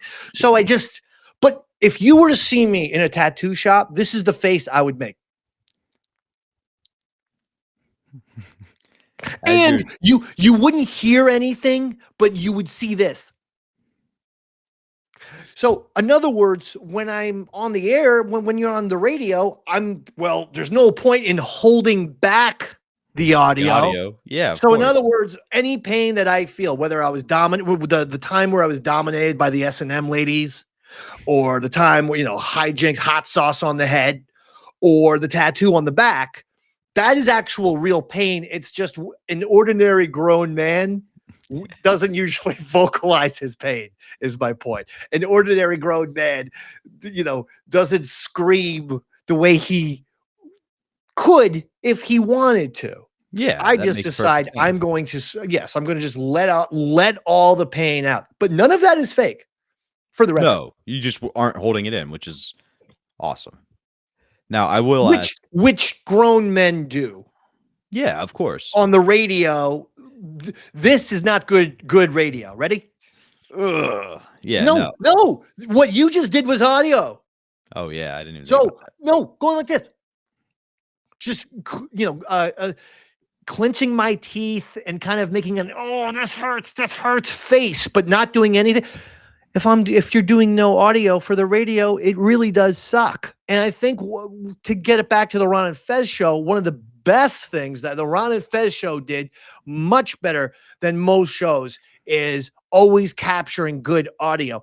Okay, we've got a fun stunt, we've got a bet, we've got such and such planned, but how are we going to capture the audio? Like what's going to be the good audio? And you trust me, that in and of itself, it gets overlooked by a lot of shows. They don't think to, I think Ron said Mike did the tattoo needle.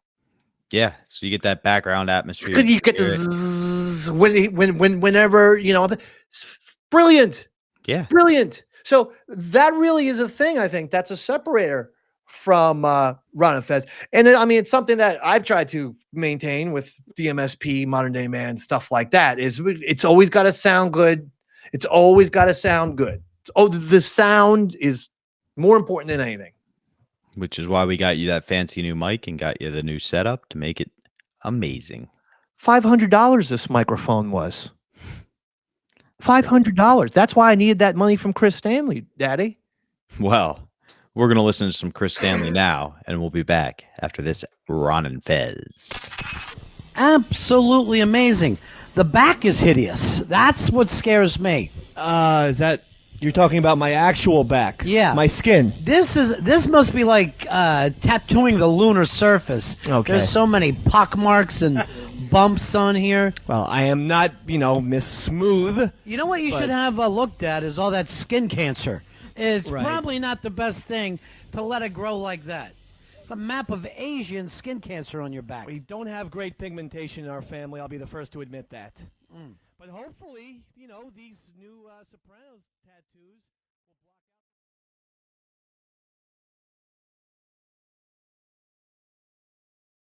will block out. Really, you are finally getting color, and it's in ink. So maybe if we could just take a light tan under your face, you might be fine with it. I'm fine with that. Yeah.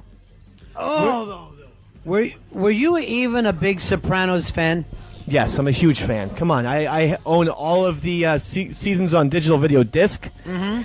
And in fact, it was from that digital video disc box set that our artist Rob White from Cliff's Tattoos was able to look at those pictures and put them all on my back. Again, I do have some questions about why he chose second season, because not only is Meadow about 2 bills, but she has this humongous curly hair that will take Dave, 45 minutes. Yeah. I don't know whether it's the pain and the endorphins being released, but you're sounding retarded. You're sounding like an autistic kid who's rolling off facts with zero emotion. Well, my emotion is going through my fingertips in excruciating amounts of... Since you like The Sopranos so much, let's do a Christopher thing, where I just... Right, just stop you from breathing.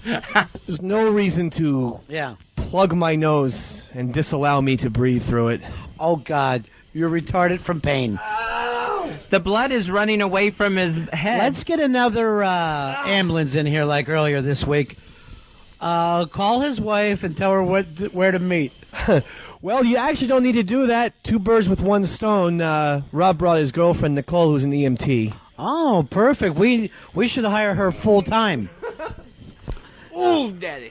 Okay, what are you doing? Just swaying. Just following along with what's happening. Don't do that to me. Now you start making me feel a little weird. But go ahead. So what did she say about you? I feel a little queasy, and you're spinning, and that's making it worse. And I was going to throw up. I would hope you would stop rocking back and forth. I'm not. I am not going to look at you then. I want to tell you the truth. I'm not rocking back and forth. Then the fucking room is. I feel sick. First, hold on. There's been a lot of asbestos released in the air too, and that's difficult for everybody. Where are you going? I feel sick. I might get sick. What's wrong, buddy? I don't know. I might get sick. Should you run in place? I didn't eat. I don't think so. What's the last thing that you ate? I ate some pizza from Two Boots yesterday. That's the last time you ate? Mm-hmm. You didn't have any dinner last night? I couldn't eat. I get very, very nervous whenever I get a tattoo. I didn't sleep okay. What is it? Do you need anything at all? You want to hold on to a plate of glass? Dave? You okay, buddy? We're going to see that Two Boots again. There's a lot of blood right now on your back. I got to stick my finger down my throat or something. I feel really lightheaded right now. What's bothering you? The fact that you're swaying. I am not swaying, Dave. Well, then my brain... I'm trying to talk to you. Your brain might be Well, then swaying. the room is really spinning hard. Because when I'm looking at you, it just is like constant movement. And I'm seeing spots, too. I have got to... Try to stand up. Pull it together. This is ridiculous. Eating Now you're... what do you need? You need that back? In case... Yeah, I feel a little lightheaded. Should you have eaten anything today? Yeah, you having trouble breathing? Are you having trouble breathing? Yes, and your talking is actually making me feel worse. Don't do that, please. Funny now. Yeah, Earl, come in here, will you, don't buddy? do that. I want you to make sure. Come on in here quick. I need you to help Dave. Come on in here. And just keep your finger right there next to the blood. That's the blood. There's a lot of it. Blood bothering you? Yeah, blood bothers me a lot. Stand up and hold on to him. Hold on. Yeah. Right there? Yeah. You got Oh. his AIDS blood all on your fingers. Maybe. Hopefully not. Hopefully. I got the tainted love. Ugh. You all right? No. What's bothering you, pal? I feel really sick. I haven't eaten. I told you I haven't slept. And I don't know if it's you or the room. It's but the everyone... pain going into your brain. It's releasing endorphins. And it's just making everything a little weird right now. I feel a little strange. How you doing? Like I How can you keep doing, my own. Not feeling so good. There he goes. Do you need more? You ready to restart the tat? No, just give me 2 seconds. Earl, how you holding up? Oh, God. Earl, how you holding up? Why don't you just get a little bit in your wrist? A little bit of the pain for your wrist. Oh, God. What is it? Smell it. Smell it and see if he's sick, Earl. Smell the blood. Is he okay? What is it? What's wrong? What is it, Earl? Stay in here. There it is. What is it, Earl? That's the bloody napkin, buddy. That's the bloody. That's the bloody napkin on you, Earl. That's the bloody napkin. Are you okay? It's in your shirt, bud. Hold on to yourself. You okay? You got a bloody napkin on you. Just hold on. Dave, are you all right? No. Earl, that's up in your face now. It's packed with blood. What do you need, Earl? More blood? Dave, what do you need? I don't know. I need some air. I need the room to stop spinning. Earl, would you hold on to this for me, please? I Just hold need- on to it. Earl, help. Is there something wrong? Is the blood bothering you? Yeah, it's a lot of... I get nauseous with blood. Why? What's bothering you, pal? What is it? Oh, God. Is that my blood? Yeah, there. What's wrong? Does that bother you? Yes. You're I gonna be always pass okay. out when I see blood. Just think of it I as don't a- want to steal Earl's thing, but... Is a bloody... You know, no one's stealing anything. Earl, you okay? No, I'm not. It's What really do you red. need? It must be your blood. Please put that down. What's wrong, Earl? All right, there's the napkin. It's right down there. It's in your back. Just relax with it. Relax. It's a bloody napkin. I just have to take him back to the AIDS clinic. No. Why? What's Earl, wrong? You never knew he had that. I don't go to no clinic. That's it. Fight it off. Juice. All you need is juice to fight it off. I try to tell that to everybody. Well, I could use some OJ. Not juice. Yeah. I got one at home. All right, let's restart your tat, buddy. right. Restart your tat.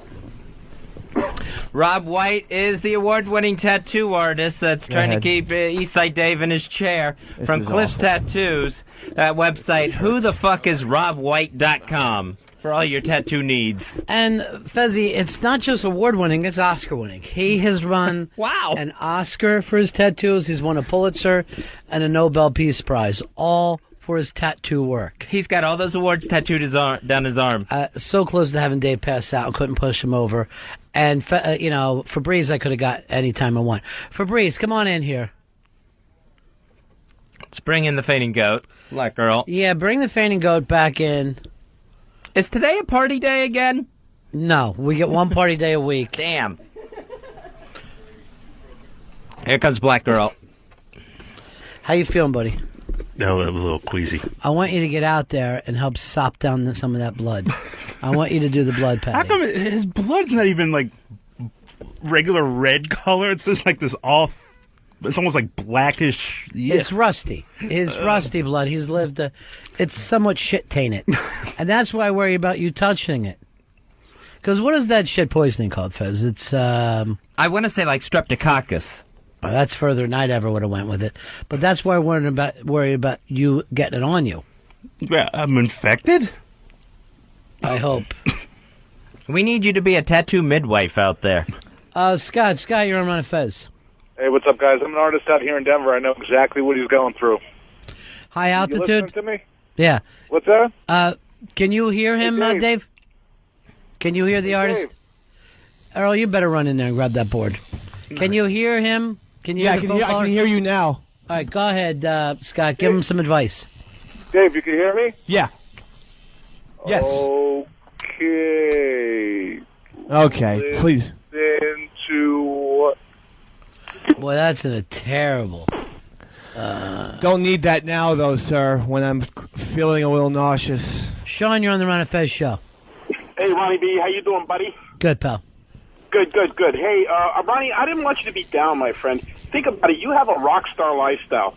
You're in one band, which is okay, but everybody knows you and thinks, wow, he was really fucking brilliant in his side project, Unmasked. 866 Ron Zero Fez. 866 Ron Zero Fez. Hey, buddy. Hey, Greg. Yeah, man. Dave, sounds like your blood sugar's a little low there, man. You might want to try some juice, maybe some jelly. Don't put your dick in it, you eat it. That's not going to help right now. What's that? Jelly? Fucking jelly. Ow. Fucking jelly and eating juice. Eating juice? Juice. Oh, okay. Wait till you get home. Now, your wife doesn't mind these tattoos at all, huh? She loves them? She doesn't care for them, no. She does not care for them. Oh, I didn't know that. Yeah. But, this is what you gotta do when you make bets. You have to, they say lie in your bets all the time if that's what happens. You lie in your bets? You have to lie in your bets if you make them, so Bed. that's what I'm doing today. Beds. I never heard that phrase before. You're talking silly and you're all weirded out. And it's all not happening. I feel weird. Yeah.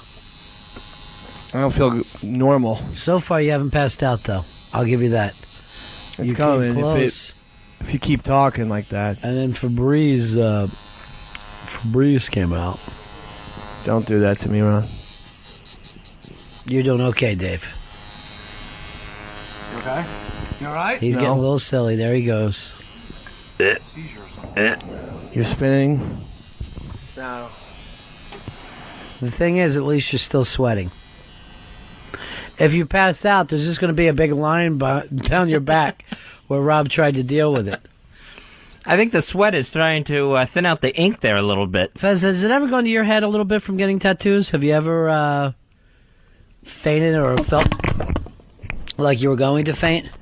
I have. Dave just went down like a ton of bricks. Pain getting to him. I have felt that. I've never gone down from pain. But yeah, I have felt that rush where it's like all of a sudden the room just seems to it really does spin. Mm-hmm. And it does. He's fainted now. Pour some water on his back and be like a person to him and get him up and get him ready to go again. The pain got to him a little bit. Rob White. Here is Joe. Joe, you're on Run of Fez. They slapped him back up. He's back up. There you go, Dave. I wanted to know if Dave is going to be able to be buried next to Casey in the cemetery because he's altering his body. He's going to have to be in that special section. Dave has Casey has a tattoo, so where she goes, Dave goes. Tattoo cemetery. Yeah. Not necessarily. Did you pass out for a second? Yeah, I did. You feel better now? Normally, sometimes when you do pass out, it gives you the feeling that you're looking for after the fact. I feel a little bit better. Is the tattoos done or no? How long was I out? You were out about 4 seconds, but we decided not to tattoo you while you laid there on the ground, which we should have. Jen, you're on the Ron and Fez show. Hey, just want to say, Dave is such a pussy. I have 2 back tattoos, and it never hurt. Jen, what do you have on your back there? Bullseye? I have a huge fairy that pretty much goes the whole center of my back. And I got a huge fairy in here with me, too. What else do you have? So he's either just putting a show on or he's a real pussy. Well, there's no show. The fact that I haven't slept, I don't want to make excuses, but look, today feels fucking sensitive. What do you want me to say? Can I ask you a question? Why doesn't this new wife of yours have dinner for you when you get home? I don't know, Mr. B. Is that a problem? I asked that question myself. So, no, I mean, sometimes she does have to. Yesterday I came home to a delightful turkey club sandwich that she had ordered for me, so that was a real treat. But you're right. You told us that you didn't eat since pizza, so Yeah. you did eat last night. No, I'm sorry, the night before. It was Wednesday night. Because the last thing I had was Two Boots Pizza here. What happened when you went home last night? Wasn't anything in the fridge. I was tired. I went to bed last night. I tried to go to bed at 9:30, and I just sat and stared at the ceiling all day. Nervous about your tat? Yeah, nervous about the tattoo. Well, get it finished up. You're almost done. You only got another 3-4 hours of this. Can I ask a question? Did someone punch me in the face when I passed out? Because I have a huge red mark on this. I can't sift for me. It just looks the same. And much as you talked about your fair skin, now the sun's shining bright just to illuminate it better. You make a plan and God fucking laughs. I want to prove to anyone watching us on YouTube right now that, and I know the second I touch my computer, the whole internet connection is going to go off, but I'm going to risk it anyway, Robert. If it does, I'll call you back immediately. I want to turn the camera to show you I have closed the shades. I have closed the curtains. And there is somehow still glare. See? Curtains closed, shade closed. Curtains closed, shade closed. I'm so fair-skinned that I can even get washed out in a dark room. Just because it's sunny outside. Yeah. Now let me ask you this. I might as well be powder. They might as well make Powder too and put the Dave Man in the lead role and just be like, I'm gonna bend the spoon with my mind. I'm Powder Part 2. I guess he wouldn't say Part 2. That'd be kind of stupid. You never know. He might have like some disease where he thinks he's in a movie. But powdered skin aside, let's get back to what's going on here, which is one of the rare times we see an instantaneous dose of karma on the Ron and Fez show. Uh-oh. Because we know Earl doesn't handle blood well, right? And so, obviously, you guys are going to tease him. I'm sure it was planned ahead of time, not to his knowledge, but you're getting blood that Earl's going to be made to puke, you know? Yes. So you make him woozy with your tattoo, only to shortly be followed by passing out yourself and having to be woken up by. Yeah. I passed out because you heard me go down. Yeah. I was almost surprised listening back to the audio that they didn't make a bigger deal about it because you actually heard me literally crash to the floor because they had the tattoo mic'd. Yeah. I passed out because of, like I said on the episode, I don't want to rip off Earl thing, but blood does make me pass out. I've talked about passing out at Great Adventure. I've passed out giving blood at high school. I've passed out. It's always the blood. It's giving blood, or it never happened to a tattoo, but I don't look at the tattoo when it's being done. Tattoos on my right arm, like here. I put my head over there, and I'm just like, you know. But that's what I do. I look the other way.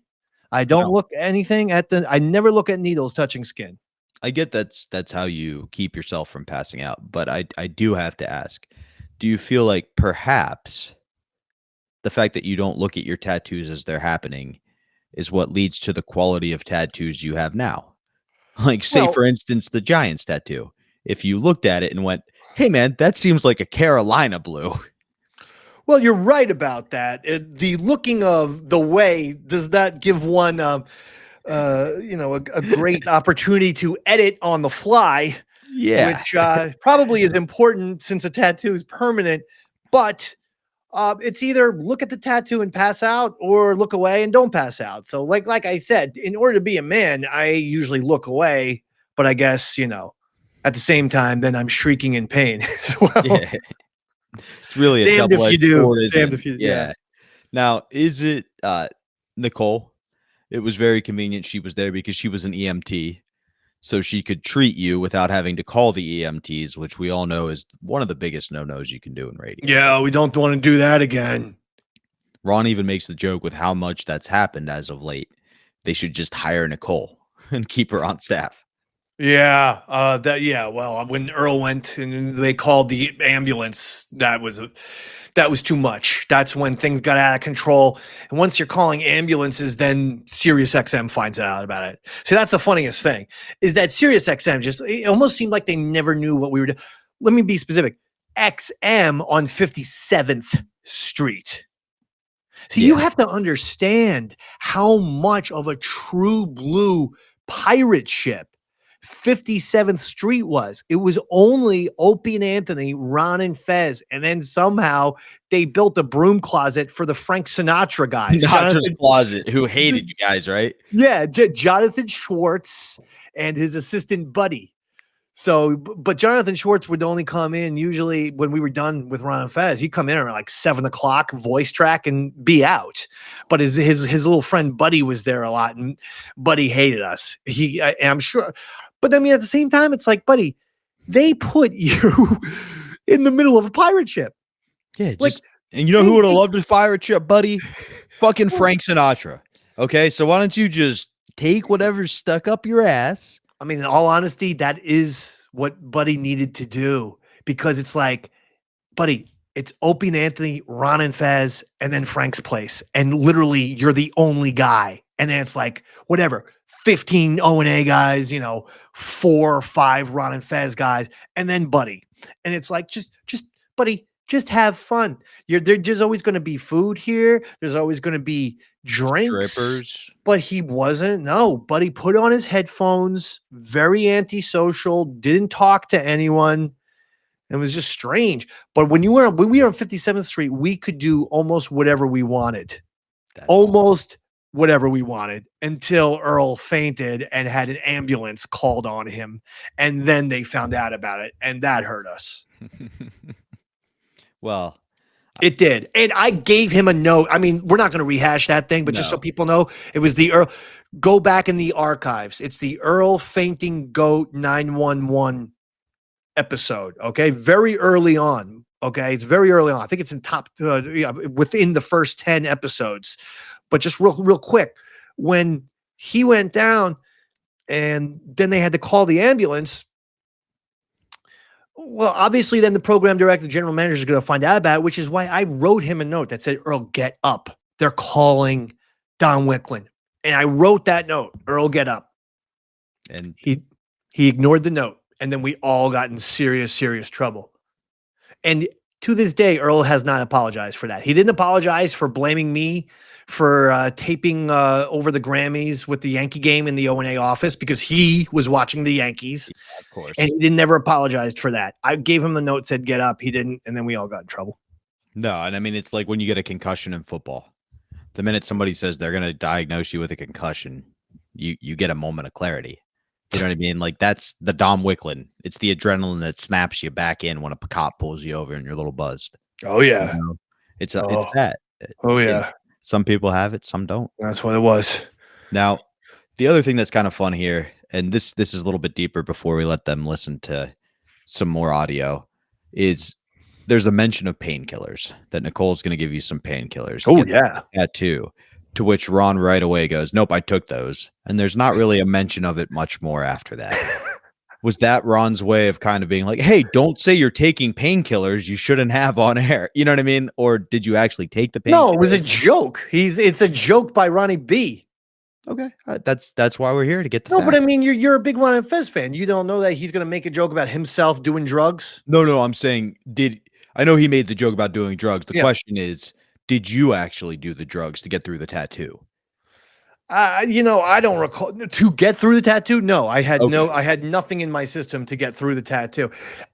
It's possible she had extra strength Motrin. She said painkillers as if it was Percocet or Vicodin, and it was not. I was very disappointed. It was, like I said, it was super duper Motrin or Tylenol or something. Okay, that was my question. I didn't know what it was. Well, Ronnie B's doing a little thing of, hey, give me those painkillers.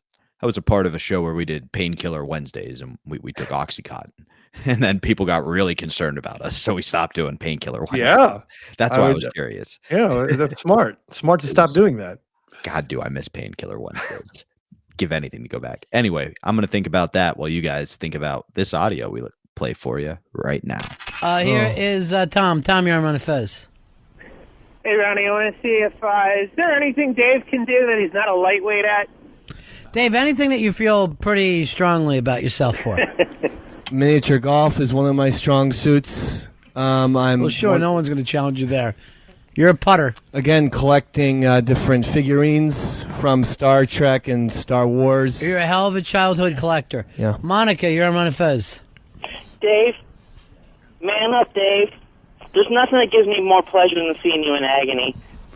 What is it about the women that are so tough on you, David? I don't know. I mean, maybe the fact that they can't have me now. Right. Maybe because, You've been taken off the market, right, big man.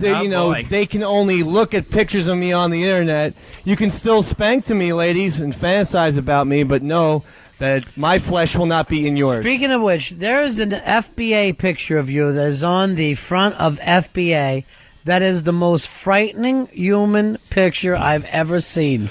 Right. I didn't realize that was going to be put out there for publication. I actually took it. I copied it and showed it to my dad. I go, hey, this is that guy I work with. And he asked me if you were wearing a mask. All right, that's not very nice. That was a picture taken because you want to hear the short story of it. Yeah, I'd love to. Taco Bell is their website. You can take a photo and then send it to them, and you'll have your own commercial where that photograph of your headshot will be animated, and you can record 30 seconds of dialogue auditioning for Taco Bell. And I put in two audition tapes for me and one for HTG. And what were they? Just me auditioning for the part of... Why did your face look like that? It was very, very late at night, and that's how I look, sort of insane, greasy. Were you guys doing an impression of, like, HTG and stuff? Yeah, I did an impression of HTG. What was it? I did, Hi, this is HTG. I'd like to be the next Taco Bell star. I'm friends with Al Sharpton, and I know everybody. I've been on CNN Headline News. Now vote for me to be their next Taco Bell star. Thank you. I will say that you're right up there with Big A. Thank you. Your ability to do impressions. You can actually hear these and see these audition tapes on FBA too, if you're interested. I am interested. In fact, someone can pull audio of it if they're interested. Yeah, pull audio, and I would like to see video. Okay. But I'm working in Frank's place, and I have nothing I normally would have. That's why you're getting my laptop on Monday. I don't want a laptop. I can't be cut off from the chicks anymore. Because, how today it all got to me a little bit? I don't feel like that if I have the beautiful babies to look at. If I have the beautiful chicks, then I'm like, it's almost like you're in jail, but you have a view. Right.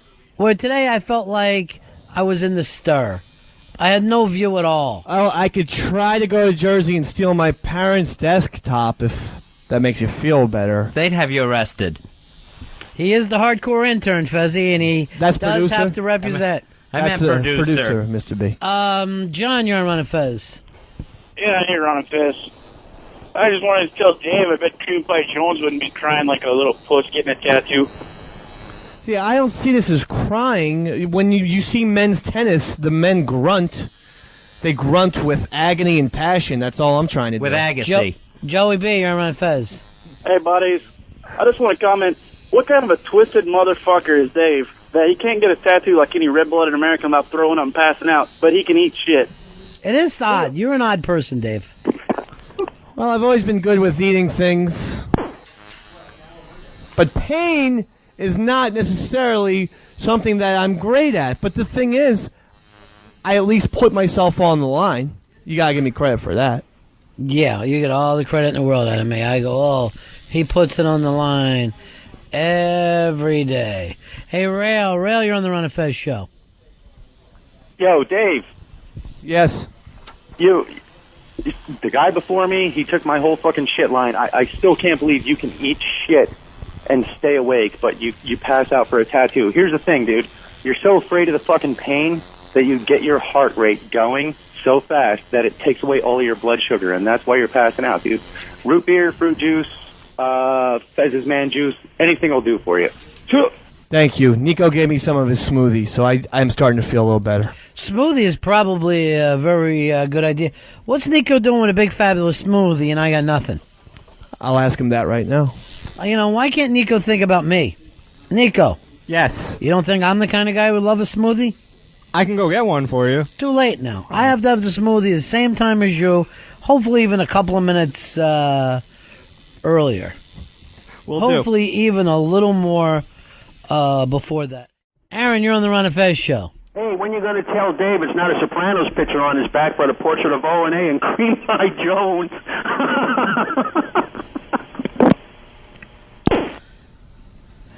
Why won't you just put Radio Shark's name up as Radio Shark Girl? That was Rooster. He wasn't aware that it was Radio Shark. Did anybody train him to catch Radio Shark? Oh, we all did. We all have gotten sharked at some point, but he wasn't aware of the... But it happens 2-3 times a day now. I understand, but that was just like this... Today he was on the phones. Usually it's Pitsy who can really flag him down and just say it's Shark. Train the kid. All right. Train him. Chunk Man, you're on Ron and Fez. Hey, what's up, Ronnie? Yeah. Hey, I just wanted to tell Dave to stop being such a pussy about this pain. I got like 7 tattoos, and I dropped a 60,000-pound casting on my foot, and I didn't pass out from the pain. Stop being such a pussy, Dave. Wasn't the pain, it was the blood sugar. Pussy. You need to have dinner and you need to have breakfast. I should begin that. You know, I actually had one of my lighters taken away from me recently, and it was very unfair because it was put in a box. It was from Las Vegas. So it was a Las Vegas souvenir lighter in the fucking box. And they wouldn't let me carry it on the plane. I'm like... That's ridiculous. It was totally... It was bullshit because it was the only thing that I bought for me. See how people are now. Like, remember right after 9/11, you're like, well, whatever. I know it seems silly, but I just want to be safe. And now, he wants his fucking souvenir lighter. Right. It's the only memento I had bought for me from Vegas. And I gotta admit, he's right. Why can't he have a lighter? You're not gonna blow up a plane with a lighter. Plus, a white, red-headed guy doesn't go running around blowing up planes. What's the big deal? And it was beautiful. It had like a little slot machine on it, and every time you lit it, the slot machine rolled. Sounds absolutely fantastic. It was really beautiful. beautiful. To see that later. Hey, you had a big sighting you were telling me in Las Vegas. Yes, I did. We're walking around in this in one of the Vegas malls, all drunked up. Yes, and all of a sudden You were in a mall in Vegas? What's that? You went to a mall? Yeah, I mean, you know, they have some of the strip malls on Vegas.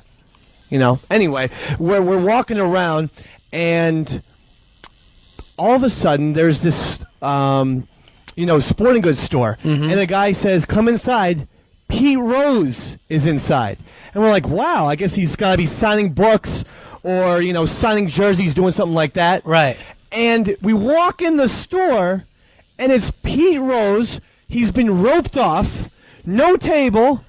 Just Pete Rose roped off, sitting in a chair, a single chair, by himself, not signing books, not signing jerseys, not there for any apparent reason, just basically...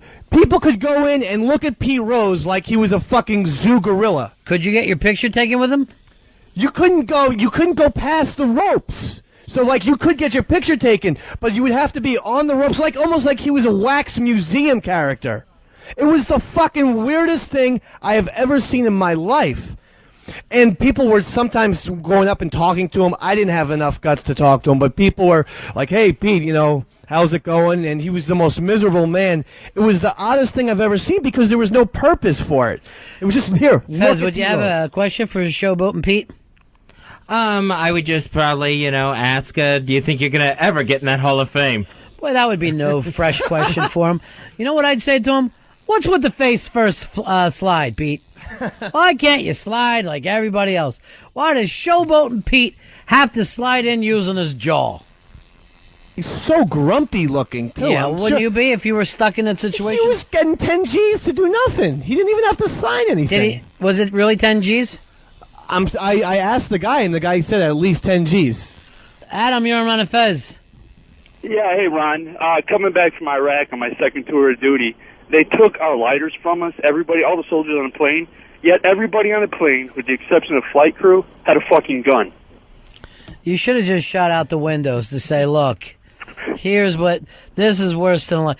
It's ridiculous. Those are the people you should be pretty sure 100% aren't the terrorists.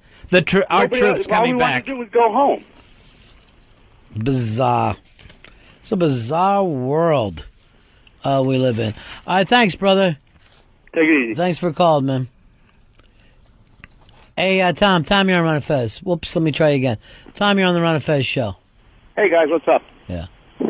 That idiot was talking about the Forum shops in Caesar's Palace. Pete Rose is in there all the time. I think he lives there. So, was it in Caesar's?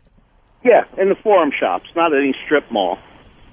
I don't know. I mean, it looked like a mall to me. Were you outside? No, we were inside. But there was a fucking Gap. There was a sneaker store. Right, but are you part of the hotel? Yeah. You made it sound like you're walking down the street past the strip mall, and there's Pete Rose sitting behind a rope. No. Was he working for the hotel? It was definitely inside, but it was not like, hey, here's... You remember inside what, Dave? Ron, it was the sports memorabilia store, and he's sitting there in a chair. All right, and there is a big building around you, right? Yes. Was that building Caesar's Palace? Hold on one second, Rob. That building, I don't remember precisely, but it had the feel of a mall. Big difference if you're inside Caesar's Palace, no matter what the name of those places were. But it was like shop after shop. Right, I understand that. But that's not a strip mall. Did I mention... A strip mall is like you're going through Jersey. Okay. You pull over, there's a nail tech, there's soft ice cream, and Pete Rose sitting behind a rope. That would be nuts. All right. But Pete Rose, working for Caesar's Palace, doesn't seem quite so crazy. Now, no matter what, just sitting behind a rope, letting people look at him, nutty. But even weirder if it's outside of the strip mall, not connected to any of the big casinos. It's the Daily Leader. Yeah, like 10 years ago, I was on at the MGM Grand online at the sports book with my father, and Pete Rose was in front of us placing a bet on the Super Bowl. And I walked up to him and got his autograph on the back of a little card. What did he charge you? Nothing. He was pretty That'll cool. That'll be $35. Here you go, kid. $35. Peace. I always loved Pete Rose when I was a kid. Loved Showboat and Pete. Crazy about him. Rich, you're on the Ron and Fez show. Hey, I was just there like about a month ago. He's in the shops right behind Caesar's Palace. He was super nice. It wasn't like outside at some strip mall. He was, honestly, he was really charming. He was super nice to my kid. He was sitting there watching the Clippers game, and he was belly aching that they were losing. Pete is a guy who really does, he's never really shaken off the gambling or act like I don't gamble. I mean, they're going, we won't let you back in to baseball because your connections with, gambling. And he says, I want to get back in baseball. And then he moves to Vegas. Yeah, it seems like the two things are just butting heads together there. Pete wants to have it all in his life. And he will get in the Hall of Fame, Fez, after he dies. But they're not going to put him in now. Because if they put him in the Hall of Fame, it means he's back in baseball. And then he'll end up coaching. And then you'll have the same problem that we have now. And they just don't want to see him enjoy it, I think, as well. Wrong. I want you to understand they would love to have Pete involved again.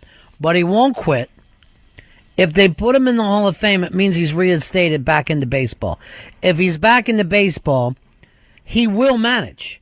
And any team would want him to manage, and then they can't trust him. That's what it's about. It's not personal. Pete says it's personal. It is not personal. They cannot handle him. All right, here are the Taco Bell spots that Dave has done. You gave this to Taco Bell to try to become their new spokesmodel? Yeah, again, I also want to reiterate it was extremely late at night, as evidenced in that photograph. Were you drunk? Yes. Okay. Let's take a listen to the first one. I'd like to be a Taco Bell TV star because I've always liked Taco Bell. And I've always eaten it. And I like about it the enchiladas. And I like about it the fries and the soda. So I'd like to be a part of Taco Bell. Thank you. We are back. Now, in that audio, it's kind of exactly what you expect from a tattoo show. So we're not going to just recap it for the audience. But you do get the kind of typical tropes you expect, right? Pain, you're in pain, so what do the callers do? Mock you. So you get a bunch of people calling you a pussy, which is good radio because you're fighting back, but you're also in pain. Then you get one of my favorite things is they get you to tell these stories. Like they just keep drumming up stories you've kind of mentioned that maybe didn't go over so well the first time you told them, but they're long, drawn out. One of the highlights was obviously your Vegas later. You got a souvenir later. Oh yeah, they wouldn't let me take that on the plane. It was this awesome little slot machine which I had won $350 in Vegas. I felt great about leaving Vegas. Every time I hit the slot machines, ding ding ding ding ding ding ding ding ding ding ding ding ding every time. Do you think that's where all your luck went? Yeah, listen, the payouts weren't huge. The biggest one was $250, but then like I hit again for like 40, then I hit again for like 25. It was like, what the hell? This is like an ATM machine. Like all I have to do is play 4 or 5 rounds of these, 25-cent slots, and I'm going to be winning money. And it literally seemed to happen to me almost every time. Vegas and slots, definitely good for the Dave man. Hell yeah. Well, we should do a live show there soon.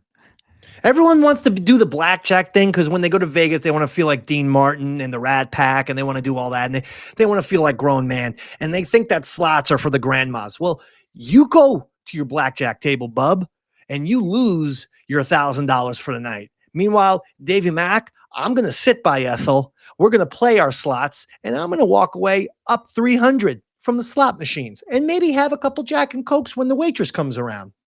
Okay, you enjoy your time in the casino. I'll enjoy my time. Okay, absolutely. I don't like blackjack because people love the blackjack and the poker. Well, here's the thing with blackjack. No, specifically blackjack. Like, remember that guy who got disqualified setting an Olympic record time because he left the sprint box just too fast? They were like, it technically was legal, but it was a 1/10 of a second. Right. Like, if you're too good at blackjack, all that happens is the casino comes and takes the money you won. Yeah. I've never understood beginning with Rain Man. It was the first time as a child I heard the phrase counting cards. And Tom Cruise is teaching Rain Man how to count cards. And I go, why is this cheating? They're not using any electrical devices. Like I thought in order to cheat, like Tom Cruise would be like hiding like 2 tables down, like see like the dealer's cards and then signal like to Rain Man. Like, no, he's got this like up, down. If no, it's just, wait a second. If you can in your brain figure out the combination, like that should be totally legal. What counting cards should not be cheating in any way, shape, or form. It should actually mean you're so brilliant you can figure out how to win the game. Yeah, it's literally what the WNBA is doing to Caitlin Clark. You're too good, so we're going to punish you. Now, speaking of punishments, obviously the stories are part of the punishment, but something else that's kind of a running theme here is you did a Taco Bell audition. People keep bringing up. Was this Davey being a producer? Like, did you realize you were going to be on the table all day and maybe not able to contribute as much as you normally did? You're down a man, so you did these late night Taco Bell auditions as content for the show? That did go through my heart. Well, because we had videos. Yeah. So it went through my brain that this is an easy way to get some Davey Mac airtime. I'll just send Ron videos of me auditioning for a Taco Bell spokesman role. Of course, because everyone thinks of south of the border. They think of grand old Mexico with me. Yeah. I kind of like it. Like there would be something funny about an Irish mascot for Taco Bell. Right. Hello there, and welcome to a Taco Bell. Top of the morning to you. Yes, we're getting a little bit of a makeover now. Yeah, that wouldn't work. I don't think that I was the right demographic for being the Taco Bell spokesman. It also doesn't really feel like you took it seriously. Like you said, those videos. I like it. I like the enchiladas. There's no fries at Taco Bell. Like you didn't seem happy. Well, I didn't know the menu. Okay. I don't know all the ins and outs of Taco. In all honesty, I haven't gone to Taco Bell very often in my life. I've gone there like 2 or 3 times. That's in terms of fast food restaurants. That's low on the totem pole. Well, everybody. Wendy's is number 1, in case you were wondering. I wasn't, because anybody who doesn't have Taco Bell towards the top of their fast food list. Number 2, that'd be questioned in my book. Wendy's is number 1. Number 2 is McDonald's. Number 3 is Burger King. Number 4 is Pizza Hut. Number 5 is Taco Bell. Don't even give me that. Oh my God. Okay. Taco Bell, number 1. Probably Chick-fil-A, number 2. I'll give you Wendy's at 3. I'll give you that one. And I'll give you McDonald's at 4, but Burger King's these days is the trash. You're nostalgic about it. Oh man, I eat all the time on the New Jersey Turnpike. That one place that we stop at. That we stop, yeah. We don't go to actual get food, but there's a Burger King right there, and let me tell you something. They make a hell of a Whopper. They do. And my favorite thing about the New Jersey Turnpikes these days, before we get back to it real quick, is they've replaced all the Popeyes with Chick-fil-A's.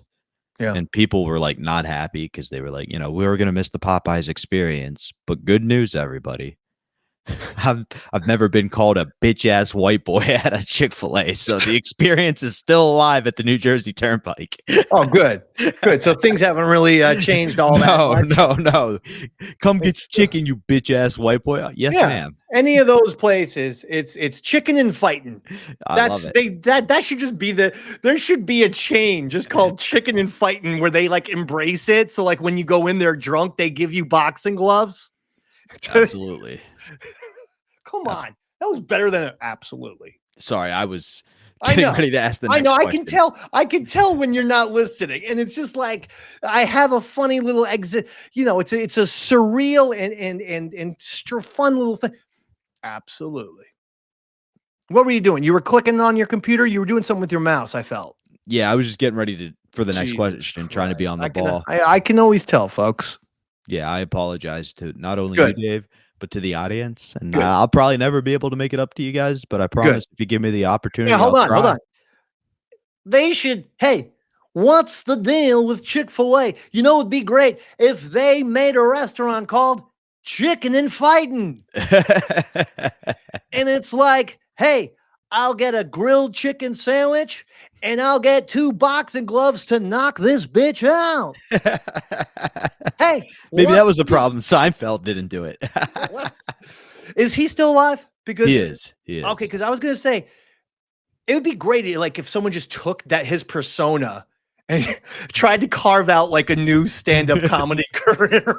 That would be amazing. I should do that would be great if I just went on stage, didn't tell anyone that I'm just doing a Jerry Seinfeld, but just did not only observational humor, but did the voice. Oh, we should do this when you and Berg do one of the comedy nights. I will sign up to do Davey Seinfeld. I love it. Let's put this it on is the a book, good baby. idea. I want this to happen. Okay, we just thought of this great idea live on Davey Max Tales from Satellite. And I think I know the perfect show to do it too. But before we play a little more audio, while you're getting a tattoo and you're in extreme pain, what's it like to tell a story on air for 40,000 people? Like one of these stories that they're asking you to recount. Not all of us have gotten tattoos, and not all of us have had the pressure of performing before, that many people live. I feel like we might be more than 40,000 people. 400,000 people. All right. You're on the right track. I can't imagine doing it for 40,000. I mean, 40,000 is Let not... me tell you how mind-blowing that is for me. You are tenfold more than what I could imagine as being too much. Dad, you don't think like that. Who thinks like that? You just hang out on the air, you do your thing, you perform on the air. You're not thinking about, oh, I wonder what these thousands and thousands of people listening, I wonder what they think of me. Then you're dead in the water. You'll freeze. Every single you'll wind up in Earl Douglas is what you'll do when you take 7 seconds to answer a question on the air because you're thinking about how not to answer it the wrong way. You're thinking about how can I answer it and please Ron, which is what he does, rather than I'll just shoot the mouth off. You're the one who said it, but it's this way, no thinking. Shoot the mouth off. Disconnect from the brain. And as they say in radio, you never want to go full Earl Douglas. We're going to show the shining end of this episode. We're going to play the shining end of this episode. We'll be back to discuss. Wait. What are we going to do? I think we should set it up. No, not. We're going to play the end of the Ron and Fez episode. And great. Then we'll be back to discuss that, and we'll set up the other thing right after. Thanks, Robert. First of all, why don't they just give it to you now? And I like about it the enchiladas. And I like about it the sodas. Yeah. And they don't have fries, I don't believe. I don't know. The English language wasn't coming that smoothly to me. Here's your next one. The dog barks a lot. Furthermore, I like fajitas, and the beans and rice served in the fajitas are good too. In fact, all of those things are good. I'd like to be a Taco Bell star now. Thank you. They're going to give it to you. You've won this thing. I feel like I ended my auditions properly by thanking Taco Bell. Plenty of these people who sent these audition tapes, they're doing these little cheesy rap songs, and they're not appreciative to the fine folks at Taco Bell. Chris, you're on Ron and Fez. Hey, Ron. What can we do for you? I had a Pete Rose sighting. I was in the MGM Grand about 12 years ago. He used to do a radio show right from the floor of the casino. You could see him. So I was walking over to him, and I saw he got up, and he got on the other side once again of the velvet rope, going to the bathroom. So I had to go. He had to go. We were standing next to each other in the urinal. And I got to tell you something. He wasn't swinging a big bat anymore. You know, anybody who follows Pete Rose into the pisser and tries to take a look at his dick, that's a stalker. Dirty Joe, you're on Ron and Fez. Oh, buddy, dick holder number 37 checking in. Hey, bro. Face! There we go. FBA loves Dave. Sounds like to me that Pete Rose got paid $10,000 to sit there and be Earl. Shoot. Hi, you're on the Ron and Fez show. How are you? Yeah, buddy, it's too fat. He calling in. Miss you guys, man. I was on vacation all summer. Anyway, guys, Pete Rose. I don't necessarily think he has to be inducted into the Hall of Fame. Doesn't mean he has to be managing a team. Ron, you're contradicting yourself because you're saying they won't trust him, but any team would love to have him. So which one is it? No, here's what I want you to understand. Any team would like to have him. Any individual team. The baseball commissioner can't trust him. I mean, obviously he's still involved in gambling, correct? Now, Now, what I read before is that if you are reinstated to baseball is the only way that you can get into the Hall of Fame. And if you're reinstated for baseball, you're open to manage. Now, why wouldn't the Cincinnati Redlegs want him back?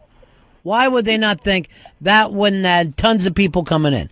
So, of course, they would do it. But the commissioner of baseball feels, and the corporation of baseball feels, they can't trust Showboat and Pete. They cannot put up with it. Earl, here's an out cue. Run a fest. Rob White is the tattoo artist that's working on Eastside Dave today. He's out of Cliff's Tattoos. And if you want to go online and check out some of Rob White's other work, it's whothefuckisrobwhite.com. That's the website. So we'll be checking in with Eastside Dave. I guess this thing is just about done. Eastside Dave lost a bet on the Sopranos finale, who he thought was going to get whacked. Now he's got 4 faces of the Sopranos tattooed on his back. He's got Tony, Carmela, AJ, and Meadow Soprano. 866 Ron Zero Fez.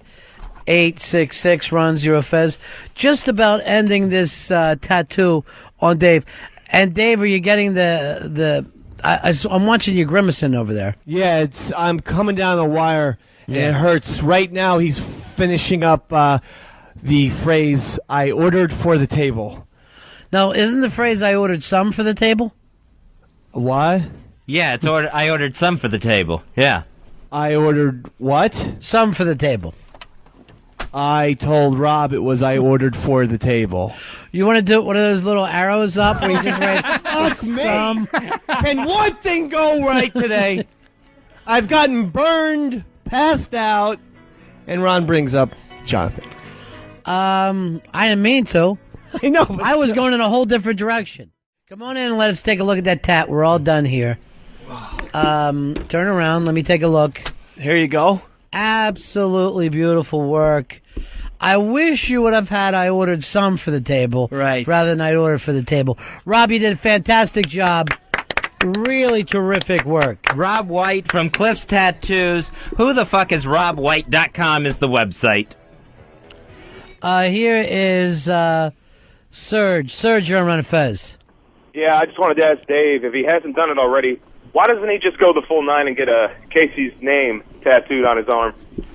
Yeah, you really do need a Casey tattoo. I think I will.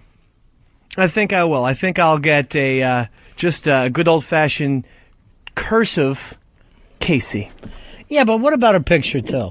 And what about her picture, like, let's say, riding on a winged unicorn, or maybe she's a mermaid, something really exciting. With one of those sunsets in the background and stuff? What about her and Jonathan together? Okay, that's just being an asshole. That, the unicorn... You didn't answer him, though. The unicorn idea is great. Yeah. It's a little too complex for what about right now. Yeah. Casey, right, with a horn out of her forehead? She's the unicorn.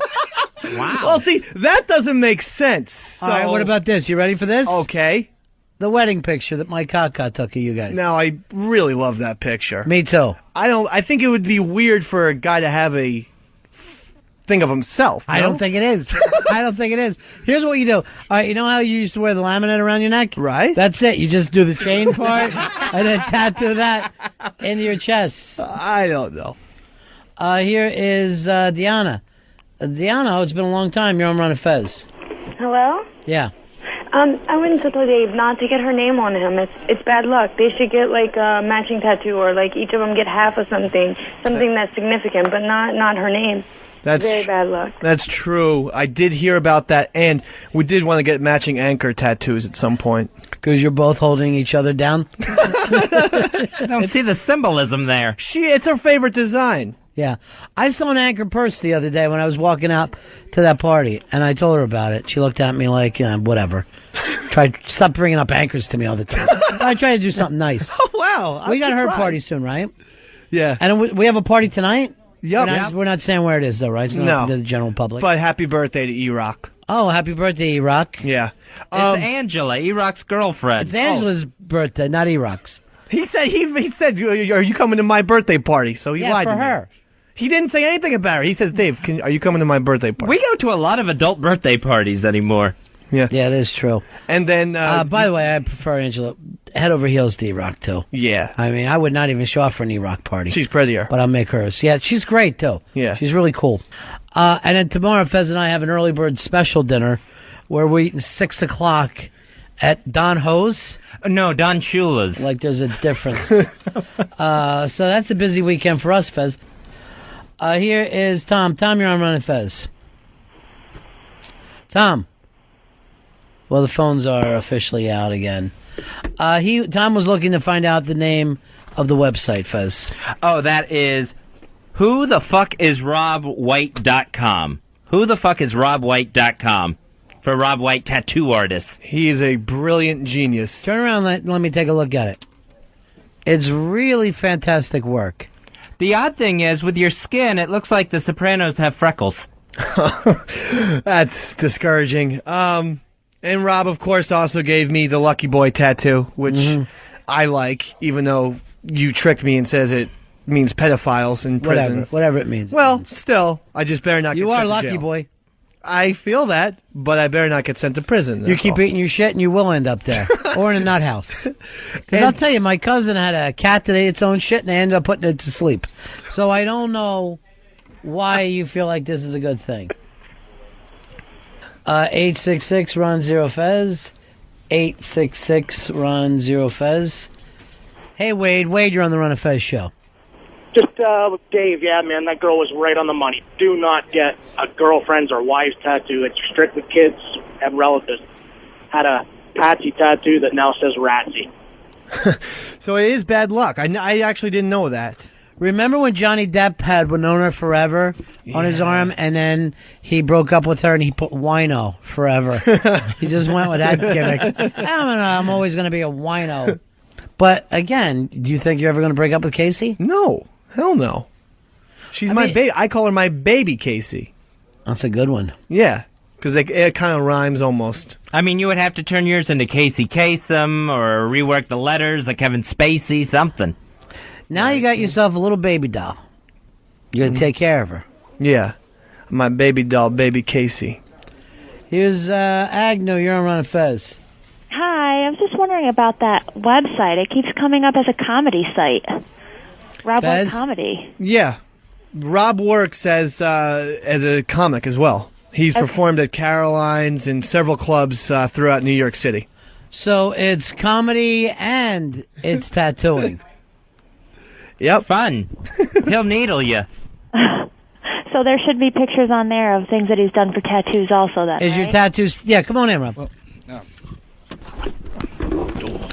Here's the comedy stylings of our tattoo artist, gentlemen. Rob White.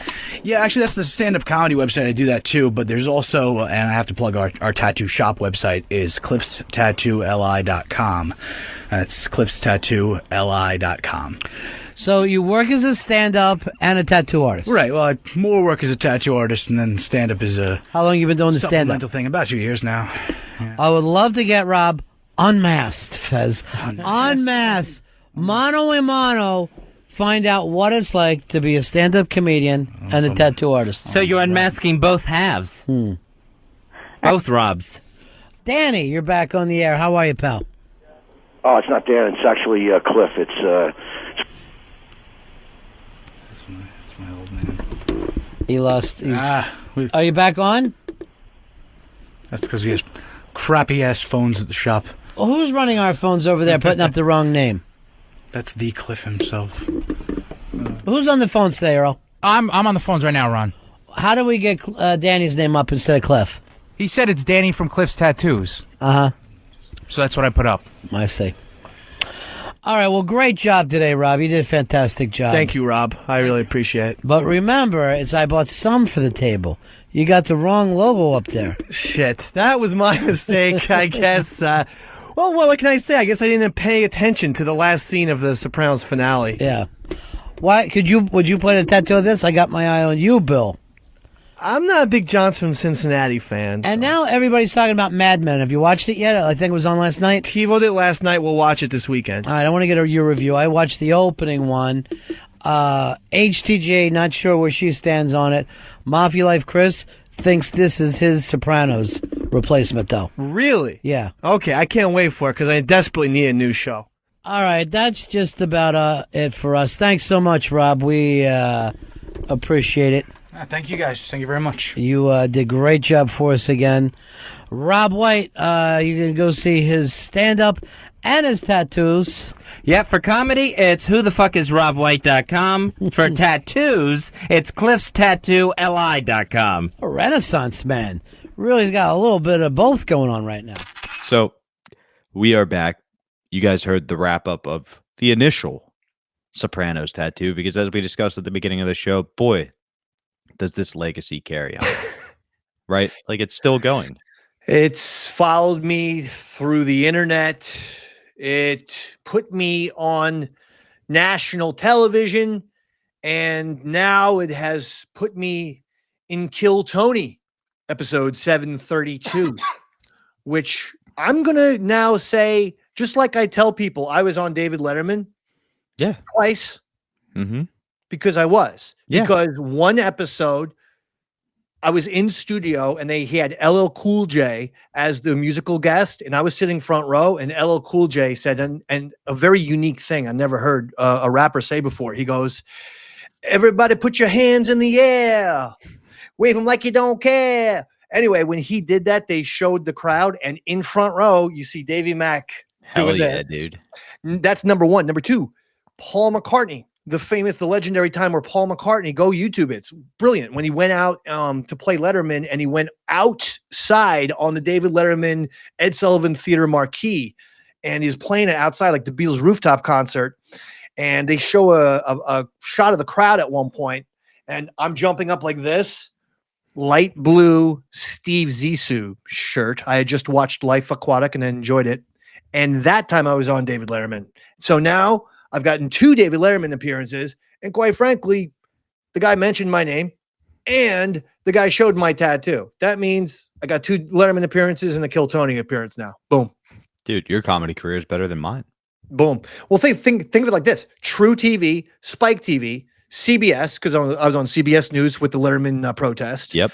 CNN, Rick Sanchez, right? That whole debacle with the Twitter awards. Kill Tony. I mean, Jesus Christ, Davey Mack. I mean, making the rounds of stardom. Exactly. Now we just got to convert that to monetary dollars. Oh, no. That's impossible. I haven't figured that out, and I don't think I ever will. No, I know. I'm starting to get that. Fucked. Wow. But thanks a lot. We are reacting live in the moment. Yes. Right? To your tattoo. So you hear it, or like we hear the initial reaction, which is everybody's kind of trying to pretend. Well, because Rob White was there. So everyone was being nice. So people were like, "Oh, look at that. The likeliness is great," and this and that, because Rob White, the tattoo artist, was there. And he had done it for free. So, and this is the 4th tattoo he delivered for free. So we're not going to, destroy him or his artwork while he's there. But once Rob left, then after that, that's when people started to. It's really when the pictures were taken and then put on ronfez.net. That's the people who weren't pulling the punches. And then that blew up on O&A and then came back. And then obviously we're going to talk about it on Ron Fez, where O&A talked about the Sopranos tattoo because they saw it on the O&A Ron Fez message boards. Because the tattoo was that legendary. They were like, we have to talk about this. And honestly, they called it. Like, because it's still legacy today. I mean, Anthony, years later, even on Compound Media, like early on in his like series, he discussed the Sopranos tattoo again. He had I think Bobby Bacala. It was one of the Sopranos guys. One of the Sopranos people. Yeah, and I thought it was Bobby Bacala, and he had him in, and that you can see that on YouTube too. He has him in, and he's like, "Look at this tattoo, it's the worst." But Bacala's like, "Oh my god!" Like. So an actual Sopranos guy is witnessing and mocking the Sopranos tattoo. It's another fantastic segment that you can look up. And even if the portraits were terrible, we've talked about how bad they all came out. Well, they were terrible. The best part is you screwed up the quote. Yeah. Shouldn't have done a quote. A, yeah, don't do a quote. But B, like, was that intentional or no? Dave, you're getting a tattoo. Like, I'm sorry, you're getting a tattoo that's gonna be on you forever, and you didn't take the 5 seconds to make sure you had the quote right. Ron said, "I ordered for the table." Did he not? I don't recall. Well, I was doing it based on what Ronnie B said. He said, "Why don't you say what he said, which is I ordered for the table?" But he's also already led you astray with the Lucky Boy. Like, well, that's why true. would you just listen to Ron? True. I'm not trying to give you a hard time here, but come on, man. All right. Fair points all around. Okay. Thank you. It'll be the first time ever. So you finished your tattoo. Honestly, it sounded right to me. It sounded. I ordered for the table. Not I ordered. What did they realize it said? I ordered some for the table. I think Ron and Fez were saying I ordered some for the table. That never sounded good to me. I ordered for the table. You know, you're not wrong. It does have. He's the man of the house, so he's ordering for the whole table. Made sense to me. I mean, it doesn't not make sense. He's a classic Italian throwback guy. It doesn't make sense that he wouldn't order food for the family. What really doesn't make sense to me is that's the quote you chose. Of all the Sopranos quotes, you're like, let me do the thing about the table. Well, what other Sopranos quotes are you going to do? Just a small town girl. That's a Journey lyric. Isn't that the end of the show? Yes. Okay. Yes. So yeah, Journey's fucking awesome. I know, but that defeats the purpose. It's not a quote. That is a song. Next question, please. Fair enough. Now, the tattoo's bad. How did you go from having the tattoo on your skin to what we're about to play for the audience next? I was doing the Davey Mack sports program one day with Roy Harder, and I all of a sudden, bing, on the old phone goes off, and I go, this is weird. It was a little email because it was BlackBerry. I go, what's this? I open it up. It was Spike TV or True TV. I did something for Spike and something for True TV, so I forget which channel World's Worst Tattoos was on. But regardless, I get an email, and it said, hey, we've seen your tattoo online, and we'd like to know if you would be featured on the show World's Worst Tattoos. We'll fly you, or not fly you. We'll give you money to get to the tattoo parlor. It's just a one-day shoot. And so you go down there, you shoot it, we'll record the whole thing, you get tattoo covered up. I go, sure. What the hell? Why not? You're going to put me on TV? Sure. But this is how I mean, look, we all knew that reality TV was a work, but I mean, my God, like the guy gets on the phone. His name is Tim. He's the tattoo artist. He goes, so we're going to cover up your tattoo for the TV show. I go, okay, great. He goes, so what are you into? I go, well, I was thinking to cover it up, because I do love Sopranos, but I was thinking, how about Star Wars? I'm a big Star Wars fan, and maybe you could change like their heads like into like either stormtroopers or Darth Vader or something like that. Yeah. And yeah, he goes, oh no, that's too hard. So he goes, what else are you into? I go, I love music. I love like the Beatles or the Stones or Guns N' Roses. Do you think you could change it into GNR or the Beatles or the Stones? And he said, that's too hard. He goes, that's not going to work either. Too hard. By the way, this is all we're emailing each other this. So this is over the period of like 3 or 4 days. Okay. And it's like, so I proceeded to give the guy so many ideas. I gave him the Guns N' Roses logo with the 2 guns and the flowers. I gave him Radiohead. I gave him Pearl Jam artwork. Star Wars, like I said, but I also thought we could do maybe an Indiana Jones thing, whatever. He declined every single one and then said, look, you're Irish, right? Because he saw that I have red hair. Yeah. You know what? I'm thinking a Celtic tiger. He's calling you a pussy. I know. I mean, I go, what do you mean a Celtic tiger? He goes, well, it's like a Celtic tiger, like a Celtic lion, like a big cat. That's like Celtic. I'm like, those animals don't even exist in Ireland. That's Africa, my guy. Ireland doesn't have a safari. No. There's in fact, no if lions. you put Irish people where there are lions, they will not survive. Yeah, I'm like, there's no lions or tigers in Dublin, sir. He's like, yeah, but it's going to look badass. I'm like, you know what? I'm sick of emailing this guy. Okay, fine. Good. That's what you should do. So I will show it to you. Okay. Please. You tell me what you think. Okay. Yeah.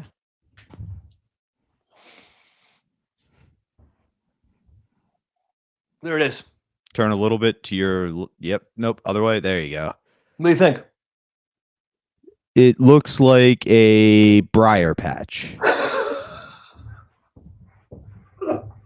Looks like a rectangular tumbleweed, perhaps. I don't see a lion. Yep. I don't either, buddy. Okay. I don't either. I'm not trying to be a jerk. No, I see a big blue blob. Thank you very much, Tim from World's Worst Tattoos. I really wanted GNR or the Stones or the Beatles or Star Wars. You know, I mean, if you look at that tattoo, couldn't you have just like changed? Like, I was thinking like he could change Carmella into Chewbacca with all the hair. Yeah. And like you could make Tony into like Darth Vader because of his big head, like stuff like that. It was like, man, it felt like my way was really easy, but nope. Yeah, or even like a GNR logo where you just cover up the other stuff in black and, you know, make it bright and vibrant would have been That's doable. what I had. I had the two guns with the flowers, the Guns N' Roses. That's what I mean. Yeah, that would have been perfect. But now, Dave, I actually have a friend who was recently featured in Ink magazine for her good tattoo. And I had her help me brainstorm, and we thought, I don't want you to bear this burden alone. So I came up with what I thought would be a world's worst tattoo. I just kind of wanted to get your opinion of what you would think. Now, if you can. This is horrible. What is this? So it says mom, but it's upside down. So it says wow. And then it kind of just looks like a ball sack because the pink's off colored. Is that a real tattoo? No, God, no. I'm not that dumb. I was going to say, how about you get it? Why don't you get some ink? I don't like needles. But you've seen my friend, so it's probably inevitable. I'll just take some painkillers, unlike you. We're going to let the audience endure a painful experience, which is seeing you hang out with this loser on World's Worst Tattoo. It's an enjoyable segment. I will say that. And I do want to give one other story because people have asked me about it. I did not come up with the line, I want to get this Sopranos tattoo whacked. Yeah. I had a million, you know, just like all reality shows, they have you talk to the camera and they ask you questions. And I'm telling you, I had lines. I came in guns blazing. I thought of some stuff to say before on the drive down to Philly. It was done in Philly, by the way. And on the drive down to Philly, I had lines in the head. I'm thinking of stuff. I knew they were going to ask certain questions. I was prepared. Once they did them, boom, boom, boom, slammed it right on their head. They're like, wow, you're really good. He's funny. He's funny. I'm like, yeah, well, I'm on the radio. But all my good lines, they didn't use. And the producer goes, hey, that's not. After they were asking me questions, they call timeout or whatever, cut. And the producer director comes around and goes, oh, that was great. You were hysterical. Could you do us a favor and just say this line? I want this tattoo whacked. Get it? Like it's a, Sopranos gangster. You want the tattoo whacked. You get it? It's like, it's like a mob thing. Get it? And I'm like, dude, stop. Stop saying get it. Yeah. You're being very producer-ish right now. You're being very Hollywood producer. Yes, I'll say the line. Just please use some of my other stuff. He goes, absolutely. Yeah. So I go, I want this tattoo whacked, and guess what makes the show? And 98%, yeah, that. Just that. And 98% of my good stuff did not make it. I got it. There was a couple of good ones. I think I said that looks like Kiss without the makeup. That's good. And I think I said they look like Dick Tracy villains. Dude, you were on fire. I wonder if maybe two got on the air. I wonder if maybe the whole point of the show is to kind of portray the person with the bad tattoo as a doofus. And you were too funny for them. So they had to be like, we have to figure out how to cornball this guy up to make it fit. Is that possible? I know, but just look at the delivery. I want to get this tattoo whacked. You have never seen me more unnatural. I thought you did it sarcastically on purpose when I watched the clip. I wasn't. I was. See, that's what people like. That's me acting right there. So when people like are like, oh my God, like is he being real on the radio? It's like, well, there's me acting. You have a sample. Yeah, he is being real on the radio because he couldn't be that bad. I mean, I guess I could work people, but it's all, I don't know. It's all such a, you know what? It's a brain fuck. You know what? That's the magic and beauty of radio and podcasting. This is what we're talking about. This is what makes it the most unique art form in the world. And I just wish more radio companies and podcast companies would understand that rather than just, hey, are you a celebrity? Here's a microphone, talk. They don't care. And it just adds to the noise. It doesn't add anything. Well, let's see a less creative medium right now as we play Dave's Time on America's Worst Tattoos are back. Now, this whole thing kind of kicked off because Rob White, as we pointed out, was on Kill Tony. And you guys saw that clip to start. And clearly, it's kind of stayed with him. Obviously, it's had an impact on his life. Have you had any contact with Rob since then? Oh, yes. That's hysterical that you would mention this because I want to find it. I went to Facebook and I put, I put a link to the Kill Tony spot all queued up and ready to go. And if anyone wants to check that out. And I also, put a couple pictures of Rob White, the picture, and then them holding up an iPad. There was a funny part where the guy couldn't get the iPad turned around to the audience to show him. And it's just like, what's wrong with you, dude? I don't watch the show, so I don't know who he is, but I guess he's the show screw up and he couldn't turn the iPad around. Rob White went to my Facebook page. And it was hysterical. Okay, he did this. He goes, that's me. He goes, I did this. It's haunted me as much as it's haunted you, Eastside Dave. And I go, it was great, Rob. No apologies. Classic. And then he even followed up with, I've always felt horrible about this. Thank you for being a good sport. So I got to give Rob White a ton of credit for coming across. First of all, Rob, I've never been upset at the Sopranos tattoo. I myself thought it was hysterical. I thought Tony actually looked pretty decent, but the other three kids, well, the two kids in Carmela really look like Star Wars Cantina bar aliens. Yeah. Like they don't. But I thought that was funny. And then it gave me the opportunity to appear on television, go to World's Worst Tattoos. And it's like, people are like, but you're going to cover that up? It's legendary. And I'm like, I can be on television. And there's the pictures of the Sopranos tattoo. They will exist forever. Plus, I want to be on TV. Well, only time will tell. I'm hoping there's some television broadcasting deals in your future. Maybe Modern Day Man will be a hit TV show. I hear they're getting rid of The View. We could take over for The View. Oh, my gosh. Yeah. That would be wonderful. You could put us in the View spot. I mean, easily. My goodness. Same. It's pretty much the same show. Yeah. Same. Yeah. Okay. On that note, obviously you got Modern Day Man going. What else do you have? Tell the people where they can see you got, because we're going to get out of here. Eastside Dave TV. Watch everything. Davey Mac Sports Program on fire. Modern Day Man on fire. Hell, Eastside Davidson Wrestling Show, fire. Davey Mac's Tales from Satellite, where we put the older episodes up, fire.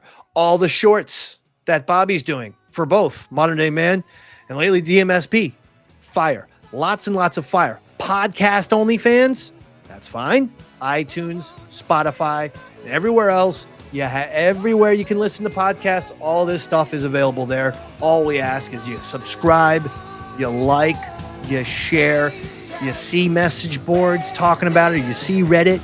Join that chat room and say good things about it, complimentary things. We need people to say good stuff about us. Not that people aren't. What I'm saying is, the more, the better. Okay, word of mouth is key, and still the best form of marketing. Well, we feel very good about the stuff we're doing.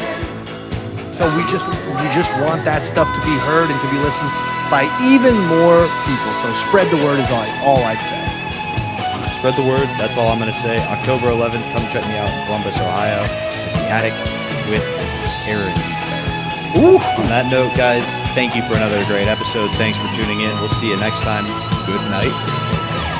See ya.